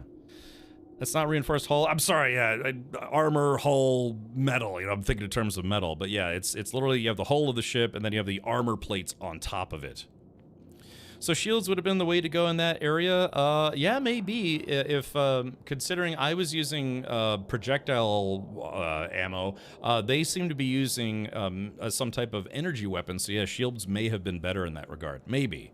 I guess it depends on your power supply. Yeah, you have to replace armor while the hull can be repaired. Gotcha, gotcha. All right, well, shields will regen if not hit for a while. Yeah, they should. I'm assuming it's based on your the power requirements. But again, this is literally, I'm still in the tutorial. If anything, I think I've just hit the end of the tutorial. All I have to do now to get out of the tutorial, I believe, is to simply pack up all my stuff and go somewhere else.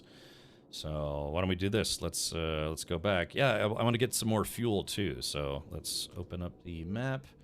Or actually, no, let's do this. Go to H, assets, or portable printer. We're gonna go to my refuge and warp right now.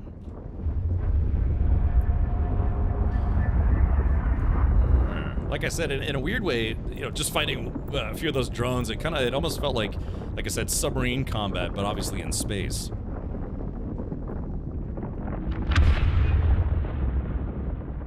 We do not eyeball it. You know, I've never played Mass Effect, but I have seen that speech on YouTube. Alright, there we go.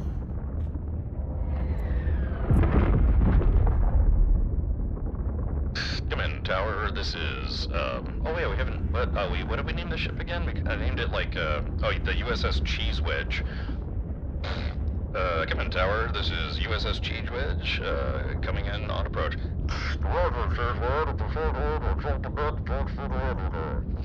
Roger, Tower, thank you. You know, you kinda gotta make your own RP sometimes. Like that. Yeah, so, yeah, negative Ghost Rider, the pattern is derp. Alright, okay, here we go. So let's open, let's see. Alright, here is portable cargo. Alright, so here we go. So let's dump all the crap that I got in, yeah, so here's all, so like I said, this is all the stuff that I picked up just on that run. Let's stack it. There we go, and boom. Yeah, it's nice. I picked up a lot of ammo. That's kind of awesome. All right, let's see, gyro jets. Oops, actually, let's restack. So that's AC Gyrojet Ammo S. That's AC Gyrojet Ammo 2S. Oh, yeah, because I was wondering why won't these stack? But I guess this is a tier 2 ammo. Interesting. All right. Uh-oh, something's going on. I keep pressing escape to get out of menus when you don't have to. Something showed up on radar just now. So what was it? Is there something just came into the system? It could be, yeah, that drone chased me back to my base. Okay, so I got something was triggering a warning. Oh, hey, hold on. Let's see. Notification feed. Let's see. Okay, my rogue drone standing has gone down by -1.2, which I don't care because they're robots. Just think, remember, we are at ground zero of humankind being eradicated by AI in the future, so go us, right? Yeah, we were there. We could say it's like, I was there at the beginning, before the AI turned hyper-violent. It's like, yeah, but you even made a movie about it called Terminator. It's like, yeah, well, we thought it was just fiction at the time, but yeah, we kind of gambled and lost on that one. Maybe it was a combat timer. Yeah, maybe. Yep. The camera system seems to work pretty well. By the way, I'm playing this game on a 5-year-old gaming PC, about 5.5 years old, and it seems to be running pretty well for an alpha, so... Okay, so, yeah, if this hull is pretty much kaput, then we'll have to make a new one. But for this time being... Alright, let's do this. Open cargo. Alright, here we go. So this is all the stuff that I got on that run. Not bad, actually. More stuff than I got on Friday. Okay, so yeah, my portable storage is getting a little full now. Alright, stack all. Portable storage. Okay. So, yeah, so here's the thing is, it looks like, yeah, I've got 3 base autocannons. Now, I already have a base autocannon, so I'm thinking I might be able to sell these at some point. Yeah, view market details. Let's see. Ah, okay, jumps. Well, that's a lot of jumps, man. Market data, it says one of them, well, I'm not sure how to read this. Price, 1,500. Oh, those are sellers. I wonder if there's a buyers. Oh, no other orders found. So, yeah, I'm gonna learn how to sell in this game. Market orders, multi-buy. Again, EVE is known for having a very robust player-driven economy. So, let's see.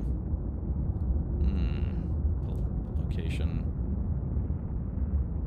Well, actually, that's a good question. So, I wonder if there's a way to sell stuff to NPCs, or if it's literally only just other players. The AI turned hyperviolent, and a full 60% of humanity said, "Oh, thank God." Yeah. Is that one with the blue mark better? Yeah, I mean, I would assume so, because this says AC Gyrojet Ammo 1. This is AC Gyrojet Ammo 2, and I can't stack them, so I'm assuming that Tier 2 would be better. If they follow EVE Online logic, the higher in the negative scale your reputation is, the higher the chance the factions will automatically target you when you enter a system. I ain't afraid of no drone robot thing. Yeah. But I would like to see... Ooh, a feral echo. What is that? Show info. Description. Oh, yeah, it looks like, yeah, a lot of the flavor text for items is not in yet. I, for one, welcome our AI overlords, yes. Okay, well, let's, these mummified clones, I could take those. Oh, man, we're just short, because I think we need 3 of them. Oh, man, hold on, give me a sec. Yeah, because I think you need 3 of them, so I'm 1 short. Portable refinery. Alright, let's interact with that bad boy. Alright, portable storage. Okay, so yeah, so here we go. So, water, ice. Mummified clones turns into water, ice. Let's see, or maybe I'm thinking of something else. Alright, max this out. So I'm going to get 77 water ice, which could be better or worse. Is the game fun, Captain Richard? How close is it to normal EVE? Oh, yeah, for all the questions that I missed. So this is not necessarily a sequel to EVE Online. It's not, as per the devs, they don't call it like EVE Online 2. It's EVE Frontier. It's basically their attempt to make a survival game set in the EVE universe, and this apparently takes place, I guess, further into the future than EVE Online, where for whatever reason humanity was dumb and I guess you could say almost on the brink of extinction. Hence the concept of it being a survival game, not a galactic domination game like EVE Online is. So it's I'm assuming that those of you who played Eve probably say it's like, hey, that looks really a lot like Eve Online, but the concept, the core concept is it's supposed to play more like a survival game, and it's supposed to be like an MMO survival game as well. So you think it's like, well, if it's a massively multiplayer online survival game, then are humankind really that bad off? From what I understand, in the Eve universe, there's like billions and billions and billions of people, right? So I guess in the Eve Frontier timeline, well, humans may have goofed at some point. What I'd really like to know is this like the same timeline as Eve Online, or is this really considered to be its own separate timeline? Think of like the Kelvin timeline from the Star Trek remakes. So, what happens to the skeletons? Are they fed to the dogs? They probably get processed for protein. It's more like trillions. Okay, well, trillions then, yeah. So at some point, humanity screwed up, and that's how Eve Frontier happened. Because, yeah, now you're one of the last remnants of humankind trying to survive and, regrow the population.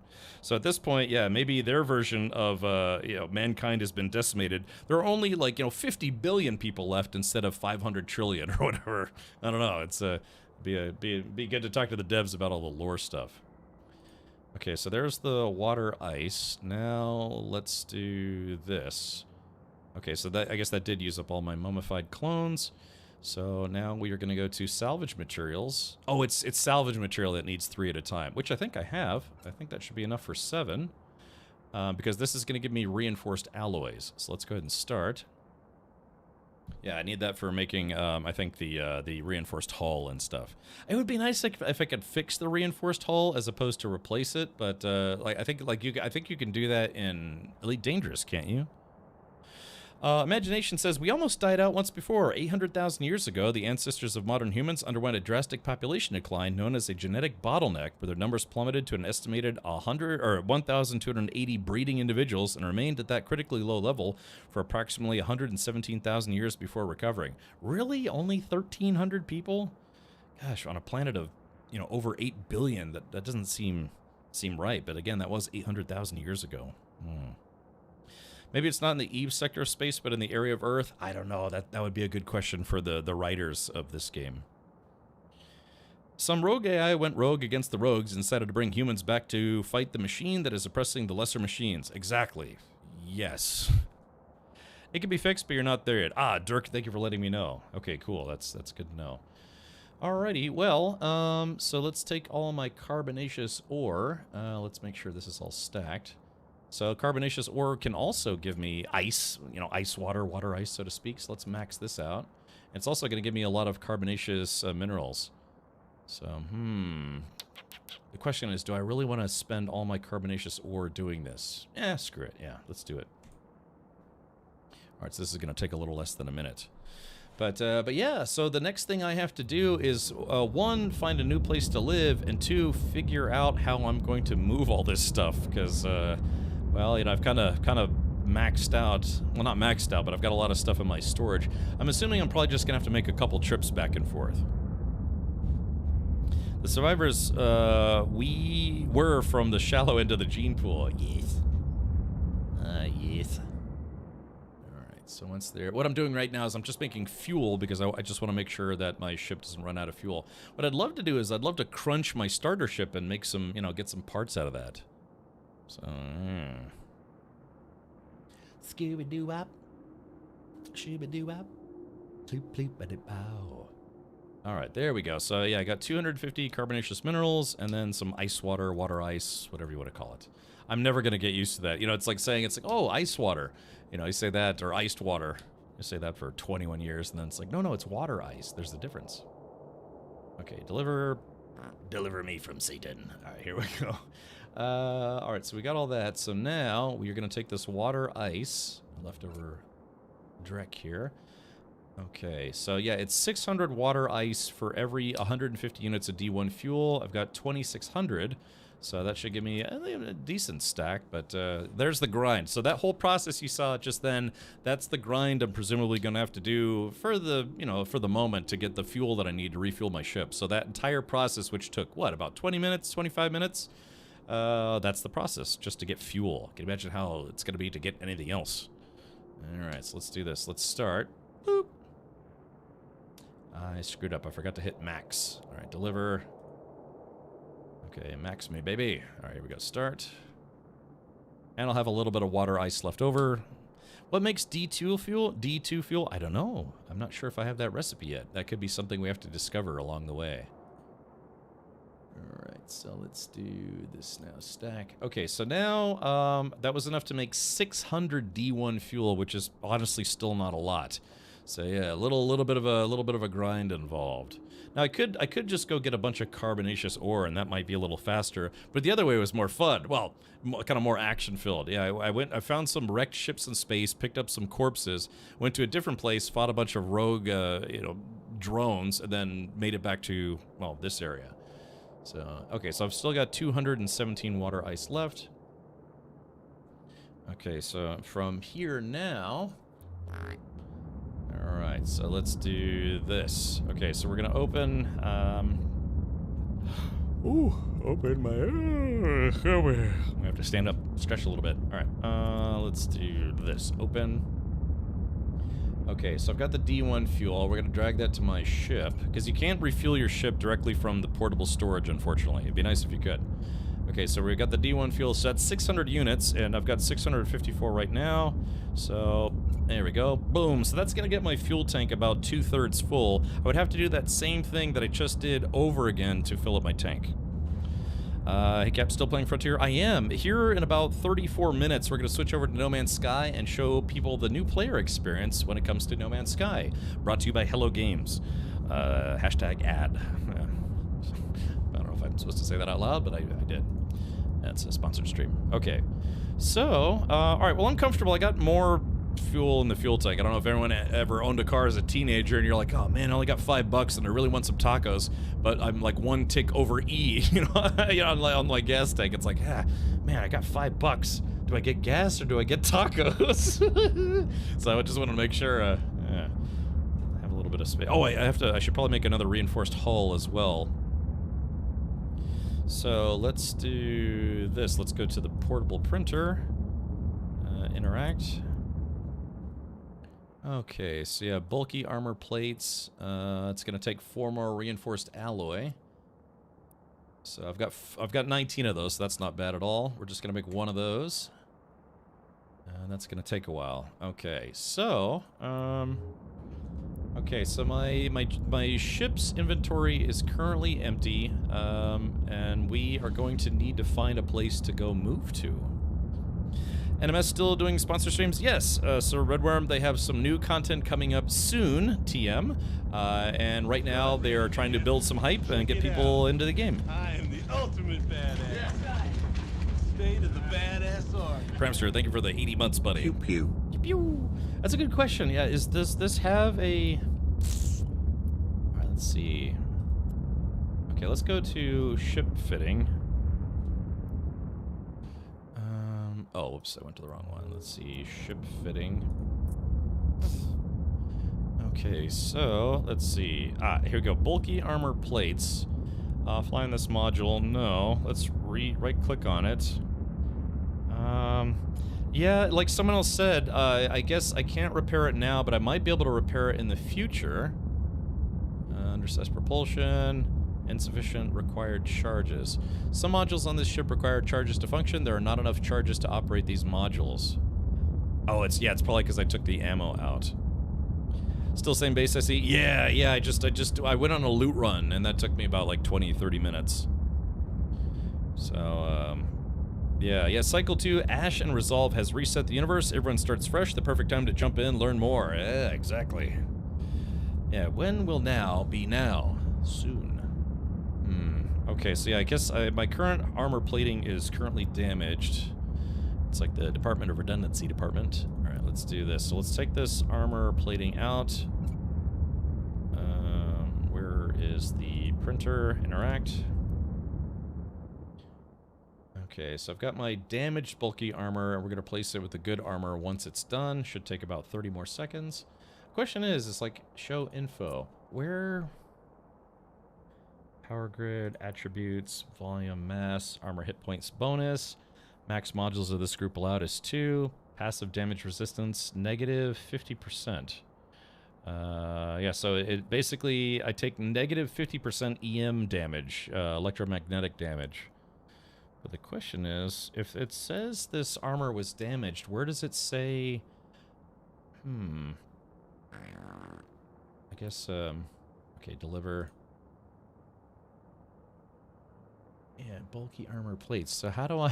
That's a good question, though. How do I know which one is the damaged one and which one's the new one if I didn't just put it in there? So mass 224. What's the mass on this one? 224. So yeah, I guess description placeholder. So yeah, maybe requires a low power slot. View market details. Yeah. So how do I know?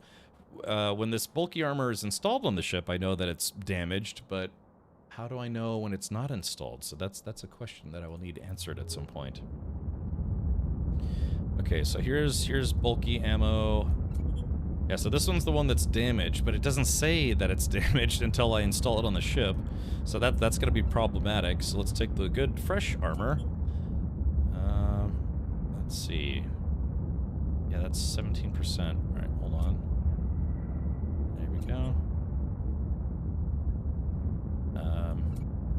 There's something already in that location. Yeah, it keeps... I don't know how to fix this. I just made new armor. Hold on. But yeah, that's the thing is I don't know how to tell the difference because I just made new armor. Can you pause in this game? This is an MMO, so just like in World of Warcraft or Final Fantasy XIV, there is no pausing. Yeah, this is not a single-player game. I got you, Zyphon. Well, hopefully we can catch that here in about 30 minutes. Is there no armor repairs? Redworm, someone else came by and said that there are. I'm just not there yet. I haven't discovered it yet. Pick first on. It seems auto-sorting? Yeah. Good old world of spreadsheets, eh, Dr. Farrington? Alright, let's see. Okay, so I know... see, it says it's at 17%. Okay, but I put this one on. And it also says 17%. That's impossible. Because, wait a minute, that doesn't... How could that... That doesn't make sense. I literally... It's brand new. I just made it. Alright, Zyphon, save that link for the time. Again, if it doesn't happen before the sponsor stream, I'm unfortunately not going to be able to show it because I'm kind of you know, obligated to not deviate from the stream. Okay. All right. Let's see here. Yeah. So that's gotta be an alpha development issue, where, yeah, for some reason, it doesn't matter which one I put on, it still thinks that I'm putting on used armor, which doesn't make sense to me, and it doesn't auto swap. Yeah, there's something already in that location. Well, so how do we fix this? Attributes. Let's see. Character sheet, browser. Inventory, character sheet, la-da-da, that's what I look like. I'm a clone with no wiener.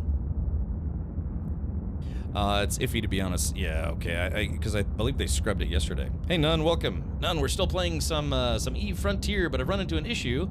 I just made some new plate armor, but for some reason the game thinks it's damaged, just like the damaged armor that I'm trying to replace. So, try to make shield instead. I do have a shield. But that's something that hopefully the devs will fix because, yeah, right now, even though I just made brand new armor, if I put the new armor on, it still thinks that my armor is damaged. So, yeah, so that's a bug. That's got to be a bug. Hence, alpha. Remember, this is not a fully released game. This is an alpha game. Can you mark the good one now? I don't. That's a problem, and that's why I was saying there doesn't appear to be a way. Hold on. Let's try something here. There doesn't appear to be a way to tell the difference. So if I right-click, show info, it doesn't seem to have a usage attribute. Market details, description, placeholder. Again, you know, when you're playing in an alpha state. So mass 224, fitting. So it doesn't give me the status of either one. Show info. CPU, power grid. It's interesting that, you know, plate armor would need power, but I guess it does. So yeah, so that's gotta be an alpha issue. Now, as someone else said, yeah, I could try swapping over to shields, but again, armor, just it's a age-old video game adage. If you have if you're trying to defend against kinetic weapons, projectiles, you want armor. If you're protecting yourself against energy weapons, you want shields. That's usually the stereotype in video games. Not always, but that's usually the case. Redworm, it saves armor status on ship, and when you remove armor, it's simply subtracting 750 armor, making it from 17% to 0%. Armor meant to be repaired either by module at station, but not by replacing modules. Now, Redworm, if you're basing that on EVE Online, it might not be the same. I can't tell you that for sure, but I mean, just logically, if I made armor and I put it on my ship and my armor was at 100%, or, you know, my extra armor was at 100%, logic would dictate that if I take the old armor off, which is at 17% integrity, and replace it with armor that I just made, it should be at 100%. To say it's like, no, if you build more new armor, it's still also only going to be at 17%. I would literally write a tersely worded email to CCP and saying, that's dumb, you know? There's no way, shape, or form that makes sense. It'd be like, get like, I don't know, like a sheet of aluminum foil and just like cutting, what would that be, like 83% off of it and be like, here's 100% of the aluminum foil you just ordered, or whatever. So, yeah, let's see. Well, Redworm, it depends on the game, but usually, yeah, that's usually how it works, is the way I said it. Can you show your ship overview? Yeah, sure. Let's see. Alright, let's see. Info. Actually, hold on, there should be... Just look at my ship. I know there's a bigger menu for this, but, let's see. And, you know, Redworm, you've probably played more EVE Online than I have, but usually how I put it is usually the case in video games. Let's see. Okay. Show info. How did is it under, where's that screen at? Let's see. Let's see. Fitting services. I mean, I guess, you know, this is the fitting screen. Yeah, so like I said, I mean, if I take, now that I've taken the armor off, it says I have no armor whatsoever. But like I said, I literally just made this new armor. Where did I have that? And yeah, even though I just made a brand new one, it's capping at 17%. So that's basically a bug. That's gotta be a bug. I would be shocked entirely if they're like, no, we mean for you to only get 17% armor. And if that armor gets damaged, the next time you make armor, it's only good for 14%. That would be really, really, really peculiar. Try storing one armor in your warehouse, and your new armor should be the only one left in your inventory. But that's the problem, is like, you tell me which one of these is the new one, you know what I mean? It doesn't differentiate. There should be an attribute on here. Let's see, show info. Yeah, there should be an attribute that should just say, I don't know, like integrity, and tell you with the percentage of the integrity of, that's left in it. But I'm just not seeing anything like that anywhere. So,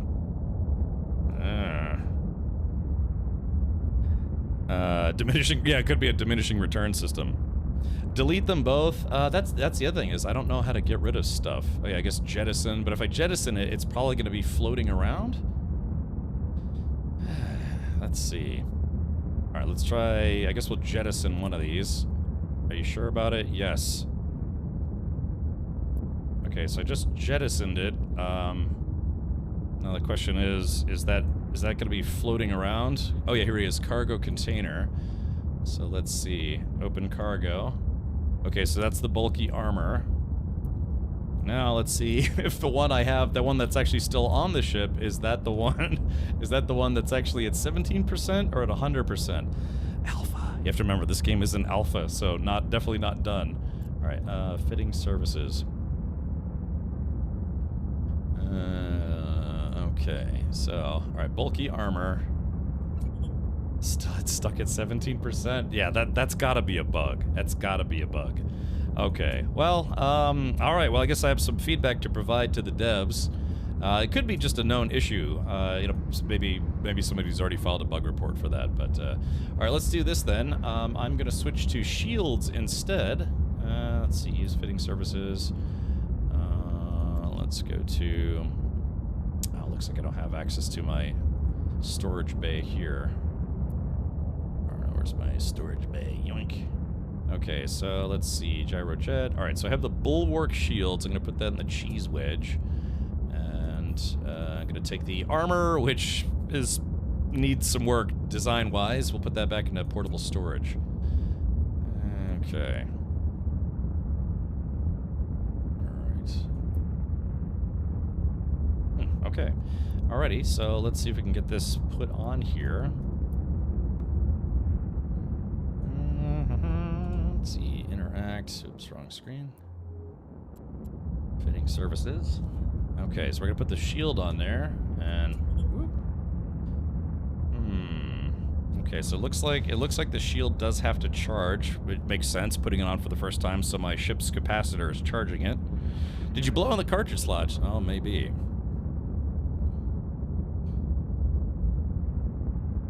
Modules in EVE never had modifiable values. Shield/armor and hull status were always saved on ship. I'm 99% sure devs wouldn't even consider it as a bug, especially since the game is already 90% base on EVE Online. Well, I do have the ear of the devs.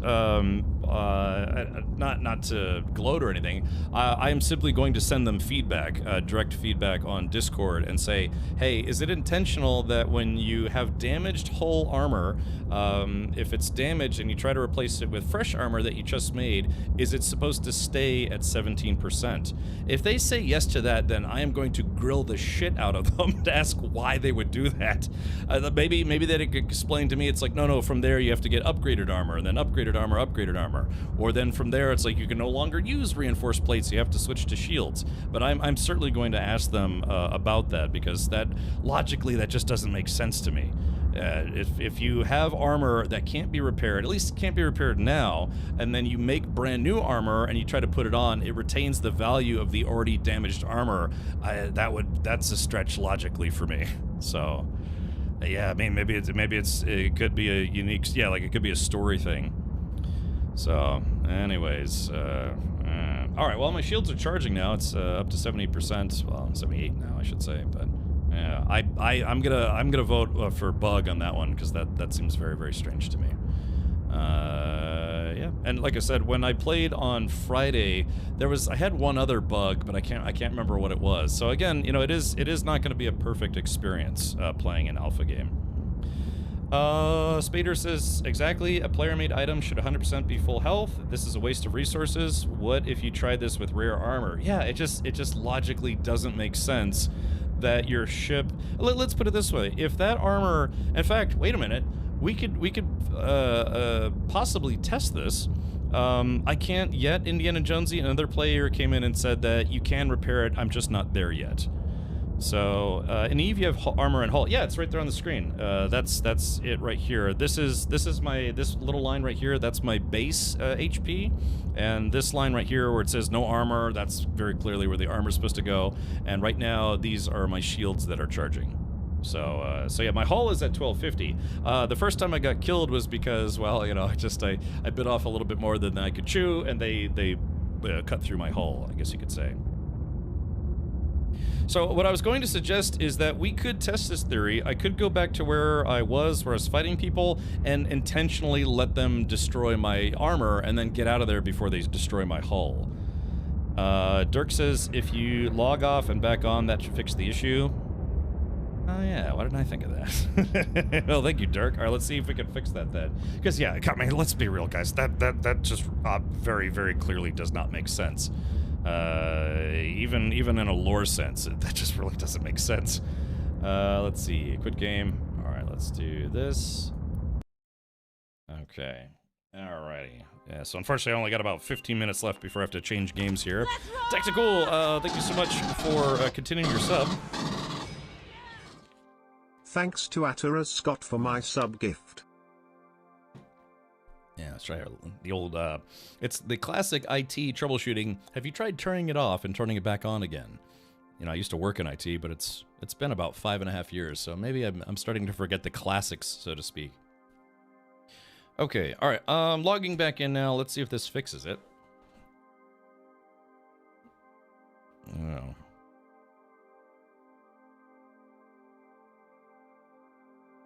So Redworm, I don't know for a fact that EVE Frontier is purely based off of EVE Online code. That would be a good question for the devs. I would be surprised if they were just, like you said, just recycling 22-year-old code, or well, mechanics or code. You know, there's, I guess, they're technically two separate things, but. If I have another opportunity to interview the devs, I mean, these are all good questions. I did have one of the devs on the stream on Friday. If there is enough interest in EVE Frontier, I could probably schedule another interview with the devs. It would be based on their schedule, of course, not mine. But yeah, you know, I could certainly try to make that happen. So now this is interesting. So I've logged back in, and my shields have to charge a second time. So when I logged out, my shields were almost fully charged, but now they are recharging again. Okay, so let's do this. Let's go back to storage.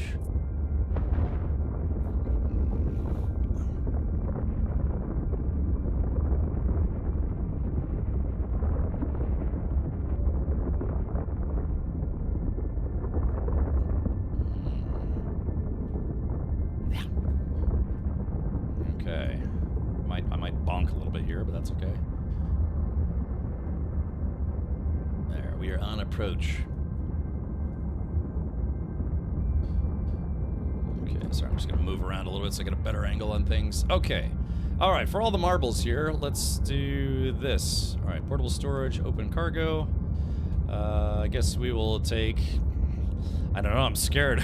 Again, there's no indication as to what the status of the either bulky armor is at. If it's damaged or not, or if, like Redworm says, maybe it's not the armor itself that gets damaged, it's the ship ability to have the armor has been damaged, or it's only 70% usefulness now. If that was the case, then that would mean that the ship's ability to carry armor would be permanently destroyed until that specific, I don't know, specific hard point or whatever you want to call it is fixed. Be a weird concept. All right, let's do this. Let's go to... All right, let's see. Stick this guy on here. And fingers crossed, hope for the best. All right, let's go to fitting services. All right, let's take this guy off. Bulwark shield generator comes off. Okay, so no shields. I'll put the armor on. Okay, so that one's still at 17%. So let's go ahead and take this off. Then we're gonna jettison it. Okay, there we go. So that's just cargo floating in space now. And let's go to open cargo. We're gonna take the other bulky armor, pull that up. Alrighty, go back to pooping services. Okay, so same bulky armor that I had in place last time, or, you know, one of the two, and still at 17%, so, yeah. Alright, that is something I'm definitely gonna have to reach out to CCP to ask them if that's a bug or if it's intentional, and if it's intentional, how is anyone supposed to continue to use plate armor if your ship can no longer utilize plate armor? In a way. Flotsam or Jetsam? I get those two mixed up. I guess it would be Jetsam considering you jettisoned it. Maybe. I don't know. Yeah, that's the only thing it would be. The shield number is an arbitrary number. 0 when not installed, but armor status is saved based on damage taken. Yeah, so the question is how, at that point, then how do I use plate armor in the future on this ship? Because again, I had just made it, but is it the ship's ability to have plate armor is permanently damaged? Because in a weird way, that would make this almost like a one-time use spaceship if that function can't ever be repaired. Flotsam floats off, Jetsam is jettisoned. Well, there you go. Okay, yeah, I mean, if that's an intended system, I'm definitely going to give them the player feedback that absolutely shouldn't be the case, but I don't know. At the end of the day, they probably take it under, I don't know, maybe like 50% player feedback, 50% their own, you know, whims, I guess you could say. Best you can ask them at this point is convince them actually that armor repair have to be crafted at the same time as plate armor, not to convince completely new players. Yeah, I mean, that would just be a very, very bizarre system to have it be. It's like, no, your armor is not replaceable when it gets damaged. Once it's been damaged on your ship, it can never be repaired again. Or even if you make a new one, it still remembers the state of your previous armor. Again, it's a huge stretch logically, right? Because it's like, no, your ship remembers its previous armor that was damaged, and it says, no, I don't want new armor that's completely good to go. I want the old armor, so I'm only going to respect 17% of the new armor. It just doesn't make sense. Wow. Makes complete sense if it was made by Chrysler, yes. Yeah, some, Rust-Oleum will clear that right up. Maybe they made it work like how armor works in EVE. All right, I'll have to check that out a little bit later. Yeah, it's strange, right? We can launch ships into space, but we are too stupid to figure out how to repair it. Yeah, apparently. I don't know, man. I don't want to get hung up on just that one little thing, but yeah, that's literally on this ship. I can only have armor or it can have shields. I can't have both. And if I can't use armor anymore, then I'm stuck with shields. What happens if the shields, they run out of charge and they stop recharging? And then the devs like, no, yeah, shields don't recharge in this game. They're one-time use shields. You have to keep making the shields over and over again.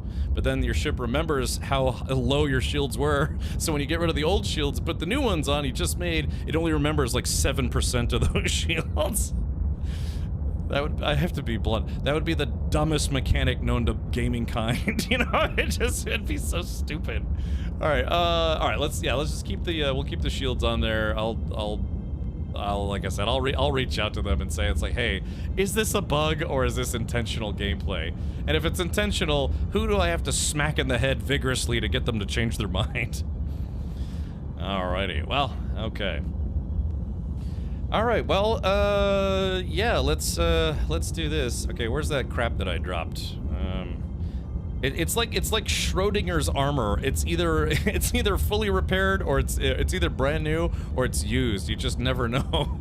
Yeah, Schrodinger's armor. Okay, so let's do this. Where's that captain's left testicle, portable printer? Yeah, where's that extra cargo that I jettisoned? Oh, there it is right there. Okay. All right, there we go. So I've got the bulky armor. Like I said, Schrodinger's armor.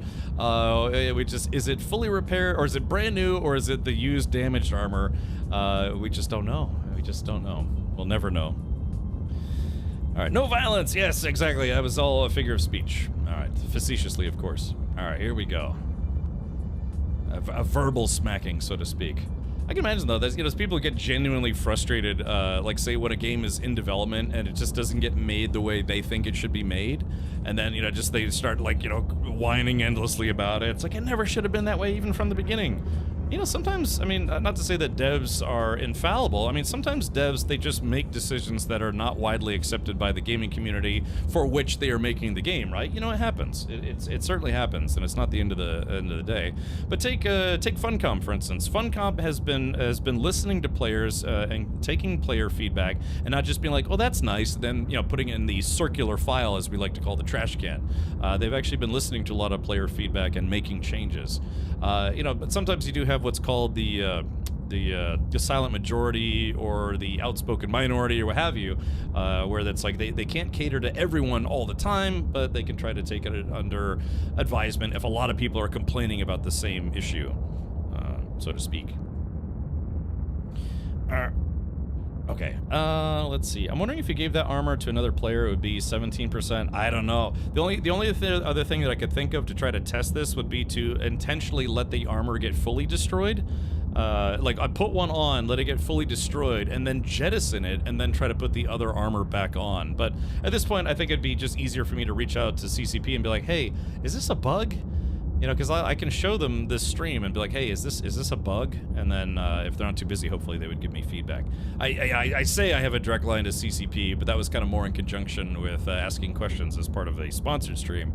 But they did say I could reach out if I had any other questions. Presumably, they would enjoy the fact that I'm asking more questions, because that means I'm streaming more of the game, even if it's not sponsored, which I am, because I'm actually interested. So, yeah. Cat Mark Mage, different CCP. Yeah. I don't know. I talked to Tencent about that one specifically.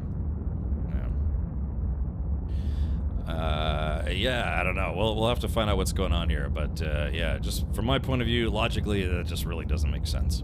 Okay. Yeah, geez, I'm kind of running out of time here.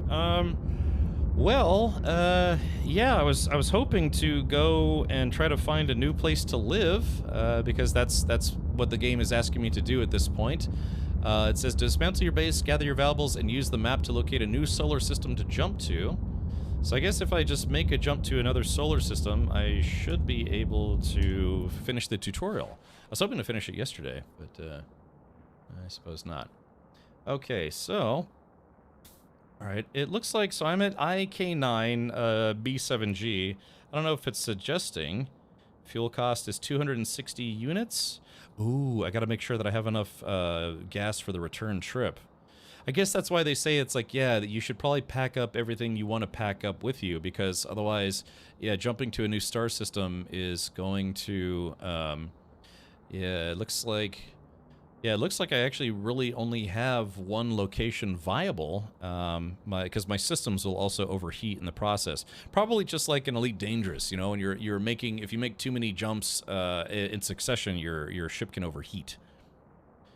Get rid of it and try replacing it. Yo, that's what I did. It's just now I can't tell. It visually doesn't say which one's the one that's damaged and which one's the brand new one. Yeah, it would be a flawed design for sure.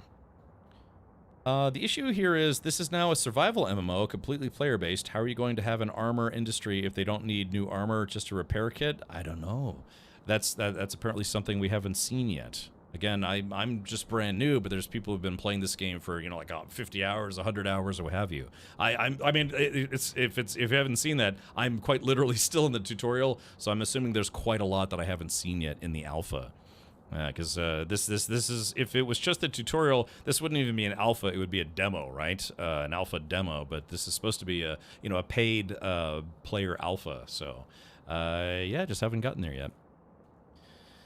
So, what if people lose their ships? Then you can sell them more armor modules. Again, I did die once, and I had to start from scratch when I died. So I'm not sure if there's a way to recover all my stuff. I guess I'd have to make sure I know where all my stuff was stored. But I'm still brand new to the game myself, so I'm not sure what to do about that. I would make the jump right now. Let's see, 260. Let's see, 260 plus 260. Yeah, I'd be looking at 520. Okay, how much fuel do I have? Well, yeah, I guess I have enough fuel. Yeah, let's do it. Let's make the jump to another star system, and see if we can be finally finished with the tutorial. Okay, let's see. Jump using jump drive. Add waypoint. Avoid U2R RGB. So I want to avoid it. I want to jump to it. Okay, here we go. So show info. Solar system, orbital bodies. Looks like we've got a temperate planet, a gas planet, got some moons. I'm assuming those are moons. Gas 2. So it looks like it has 2 gas planets, could be gas giants, and 1 temperate planet. Could be Earth-like. Maybe when we get there, there'll be some space stations there already.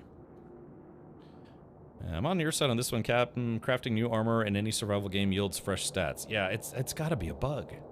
It's got to be the shoes. It's also going to be a bug. All right, let's do it. All right, here we go. I'm going to make the jump to hyperspace. I might have to jump right back. The problem is, it's like if I do this, oh God, I don't know if I should do this right now, because if I come back, that's another 260 fuel gone, and then I'm gonna have to sit there and farm more fuel just to be able to actually make the return trip. Look, chat, if everyone yells at me literally right now, because I got about 60 seconds before I have to switch over to No Man's Sky. So yeah, should I do it, or should we wait till tomorrow? Oh, wait, but Gears of War Remastered or Reloaded comes out tomorrow. All right, let's just do it. Let's see if this finishes the tutorial. 3, 2, 1, jump. Oh, you cannot jump in an overheated state. You've been cleared for jump within 177 seconds.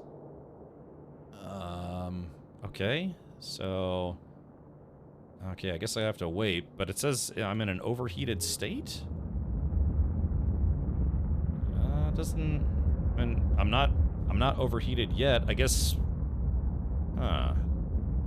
So it looks like it is a populated system. If they have traffic control in the system I'm trying to jump to, then yeah, it's got to be legit. Try to fly away from sun. Yeah, it could. Well, I mean, so my ship itself, it says overheated is the red zone here. So I'm not there just yet.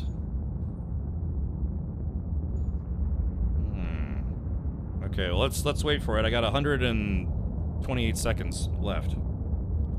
Yoke says No Man's Sky didn't update as far as I know. Not yet. But Hello Games has something on the way. I don't have any insider knowledge on that other than what was posted publicly. But let's just put it this way. Hello Games has asked me to stream No Man's Sky for a few days. Why? Oh, I don't know. Yeah, for leading up to new content. Yeah, so let's see.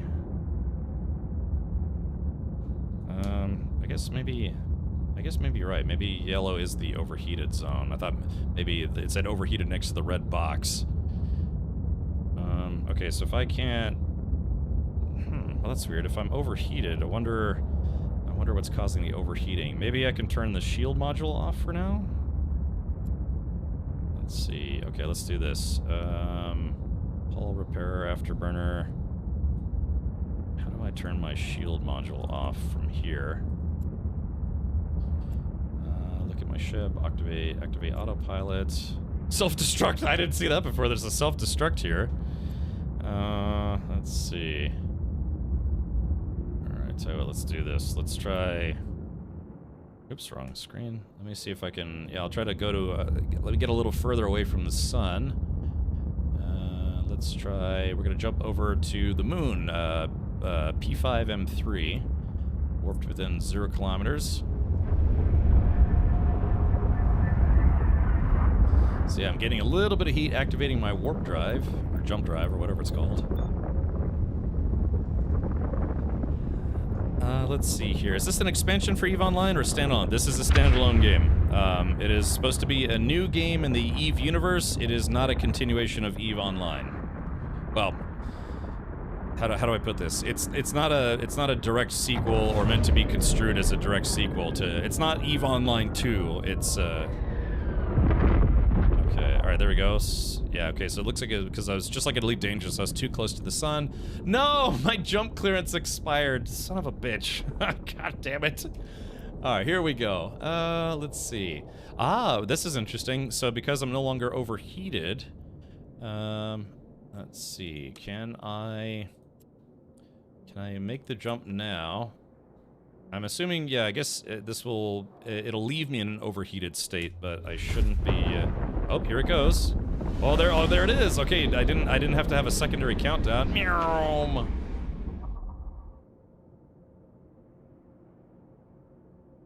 Well, okay. So yeah. Oh, look. Oh, there it is. Hey, it could be potentially an Earth-like. All right, let's take a look at this immediate. Okay, there's nothing in my immediate area. Let's take a look at the star system map. There's a Lagrange point there. Oh yeah, so let's see. 2 objects, carbon rock debris, self. So it looks like there's something in the vicinity of Lagrange point. There's 2 Lagrange points. Okay. Carbon rock. That totally rocks, man. All right, let's see.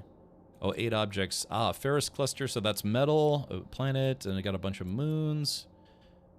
Let's check out this other Lagrange point of Ashmia. 2 objects, carbon field, and planet. Got some moons. Okay, well, okay, so yeah, Lagrange points, and yeah, carbon field. Well, I guess it's just kind of more of the same, but I was actually kind of hoping. Oh, a natural asteroid cluster. I was kind of hoping we might find a space station or something, or I guess I don't know, literally anything. Remember, I started in a star system, and now we're in our second star system, and so there's only 22,000 more star systems to go.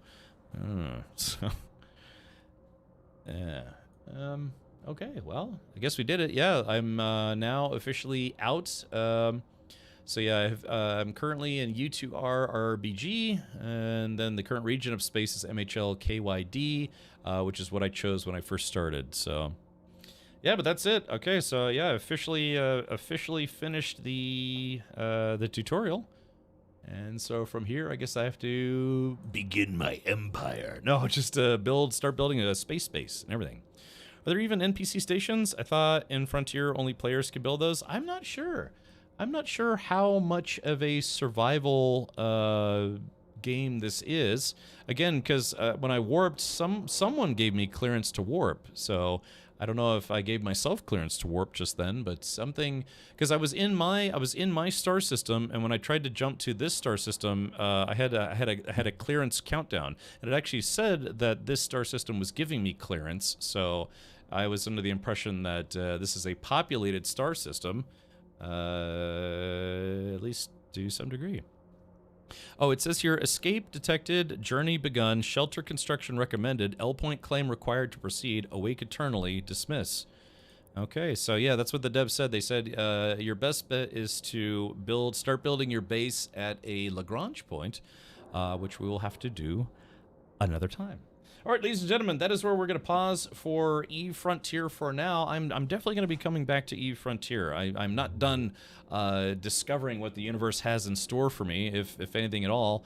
And yeah, I'm curious as to where we go from here. I would like to get a bigger ship. I kind of want like a battle cruiser operational kind of situation. In a weird way, it feels like Elite Dangerous if there was no first-person view, and it controlled more like I don't know, like an RTS game. So, yeah. Flexible Knot, unfortunately, we are out of time, so we are going to have to say goodnight to Eve Frontier for now. I'm on the hook, so here I gotta switch over to No Man's Sky, because today's stream is actually going to be brought to you by Hello Games. All right, let's quit this game for now, and yes. All right, so let's officially swap over to No Man's Sky, and let me update my stream title. Give me just a sec. So yeah, it's there is some new content coming from or something new. I shouldn't say new content. I don't want to put words in Sean Murray's mouth. But Sean Murray has been tweeting his standard, cryptic emoji tweets, and every time he does that, that means it's either a new expedition on the way, new expansion on the way, could be Twitch drops on the way, as part of something for some kind of update for No Man's Sky. Let's do this. No guys' thighs. Here we go. There is that right there. But yeah, they asked me if I would be up for showing people the new player experience in No Man's Sky. So let's do this. Click on this. Click on this. And there we go. All right, so what I'm going to do, for those of you over on the YouTube side, we're going to stop right here.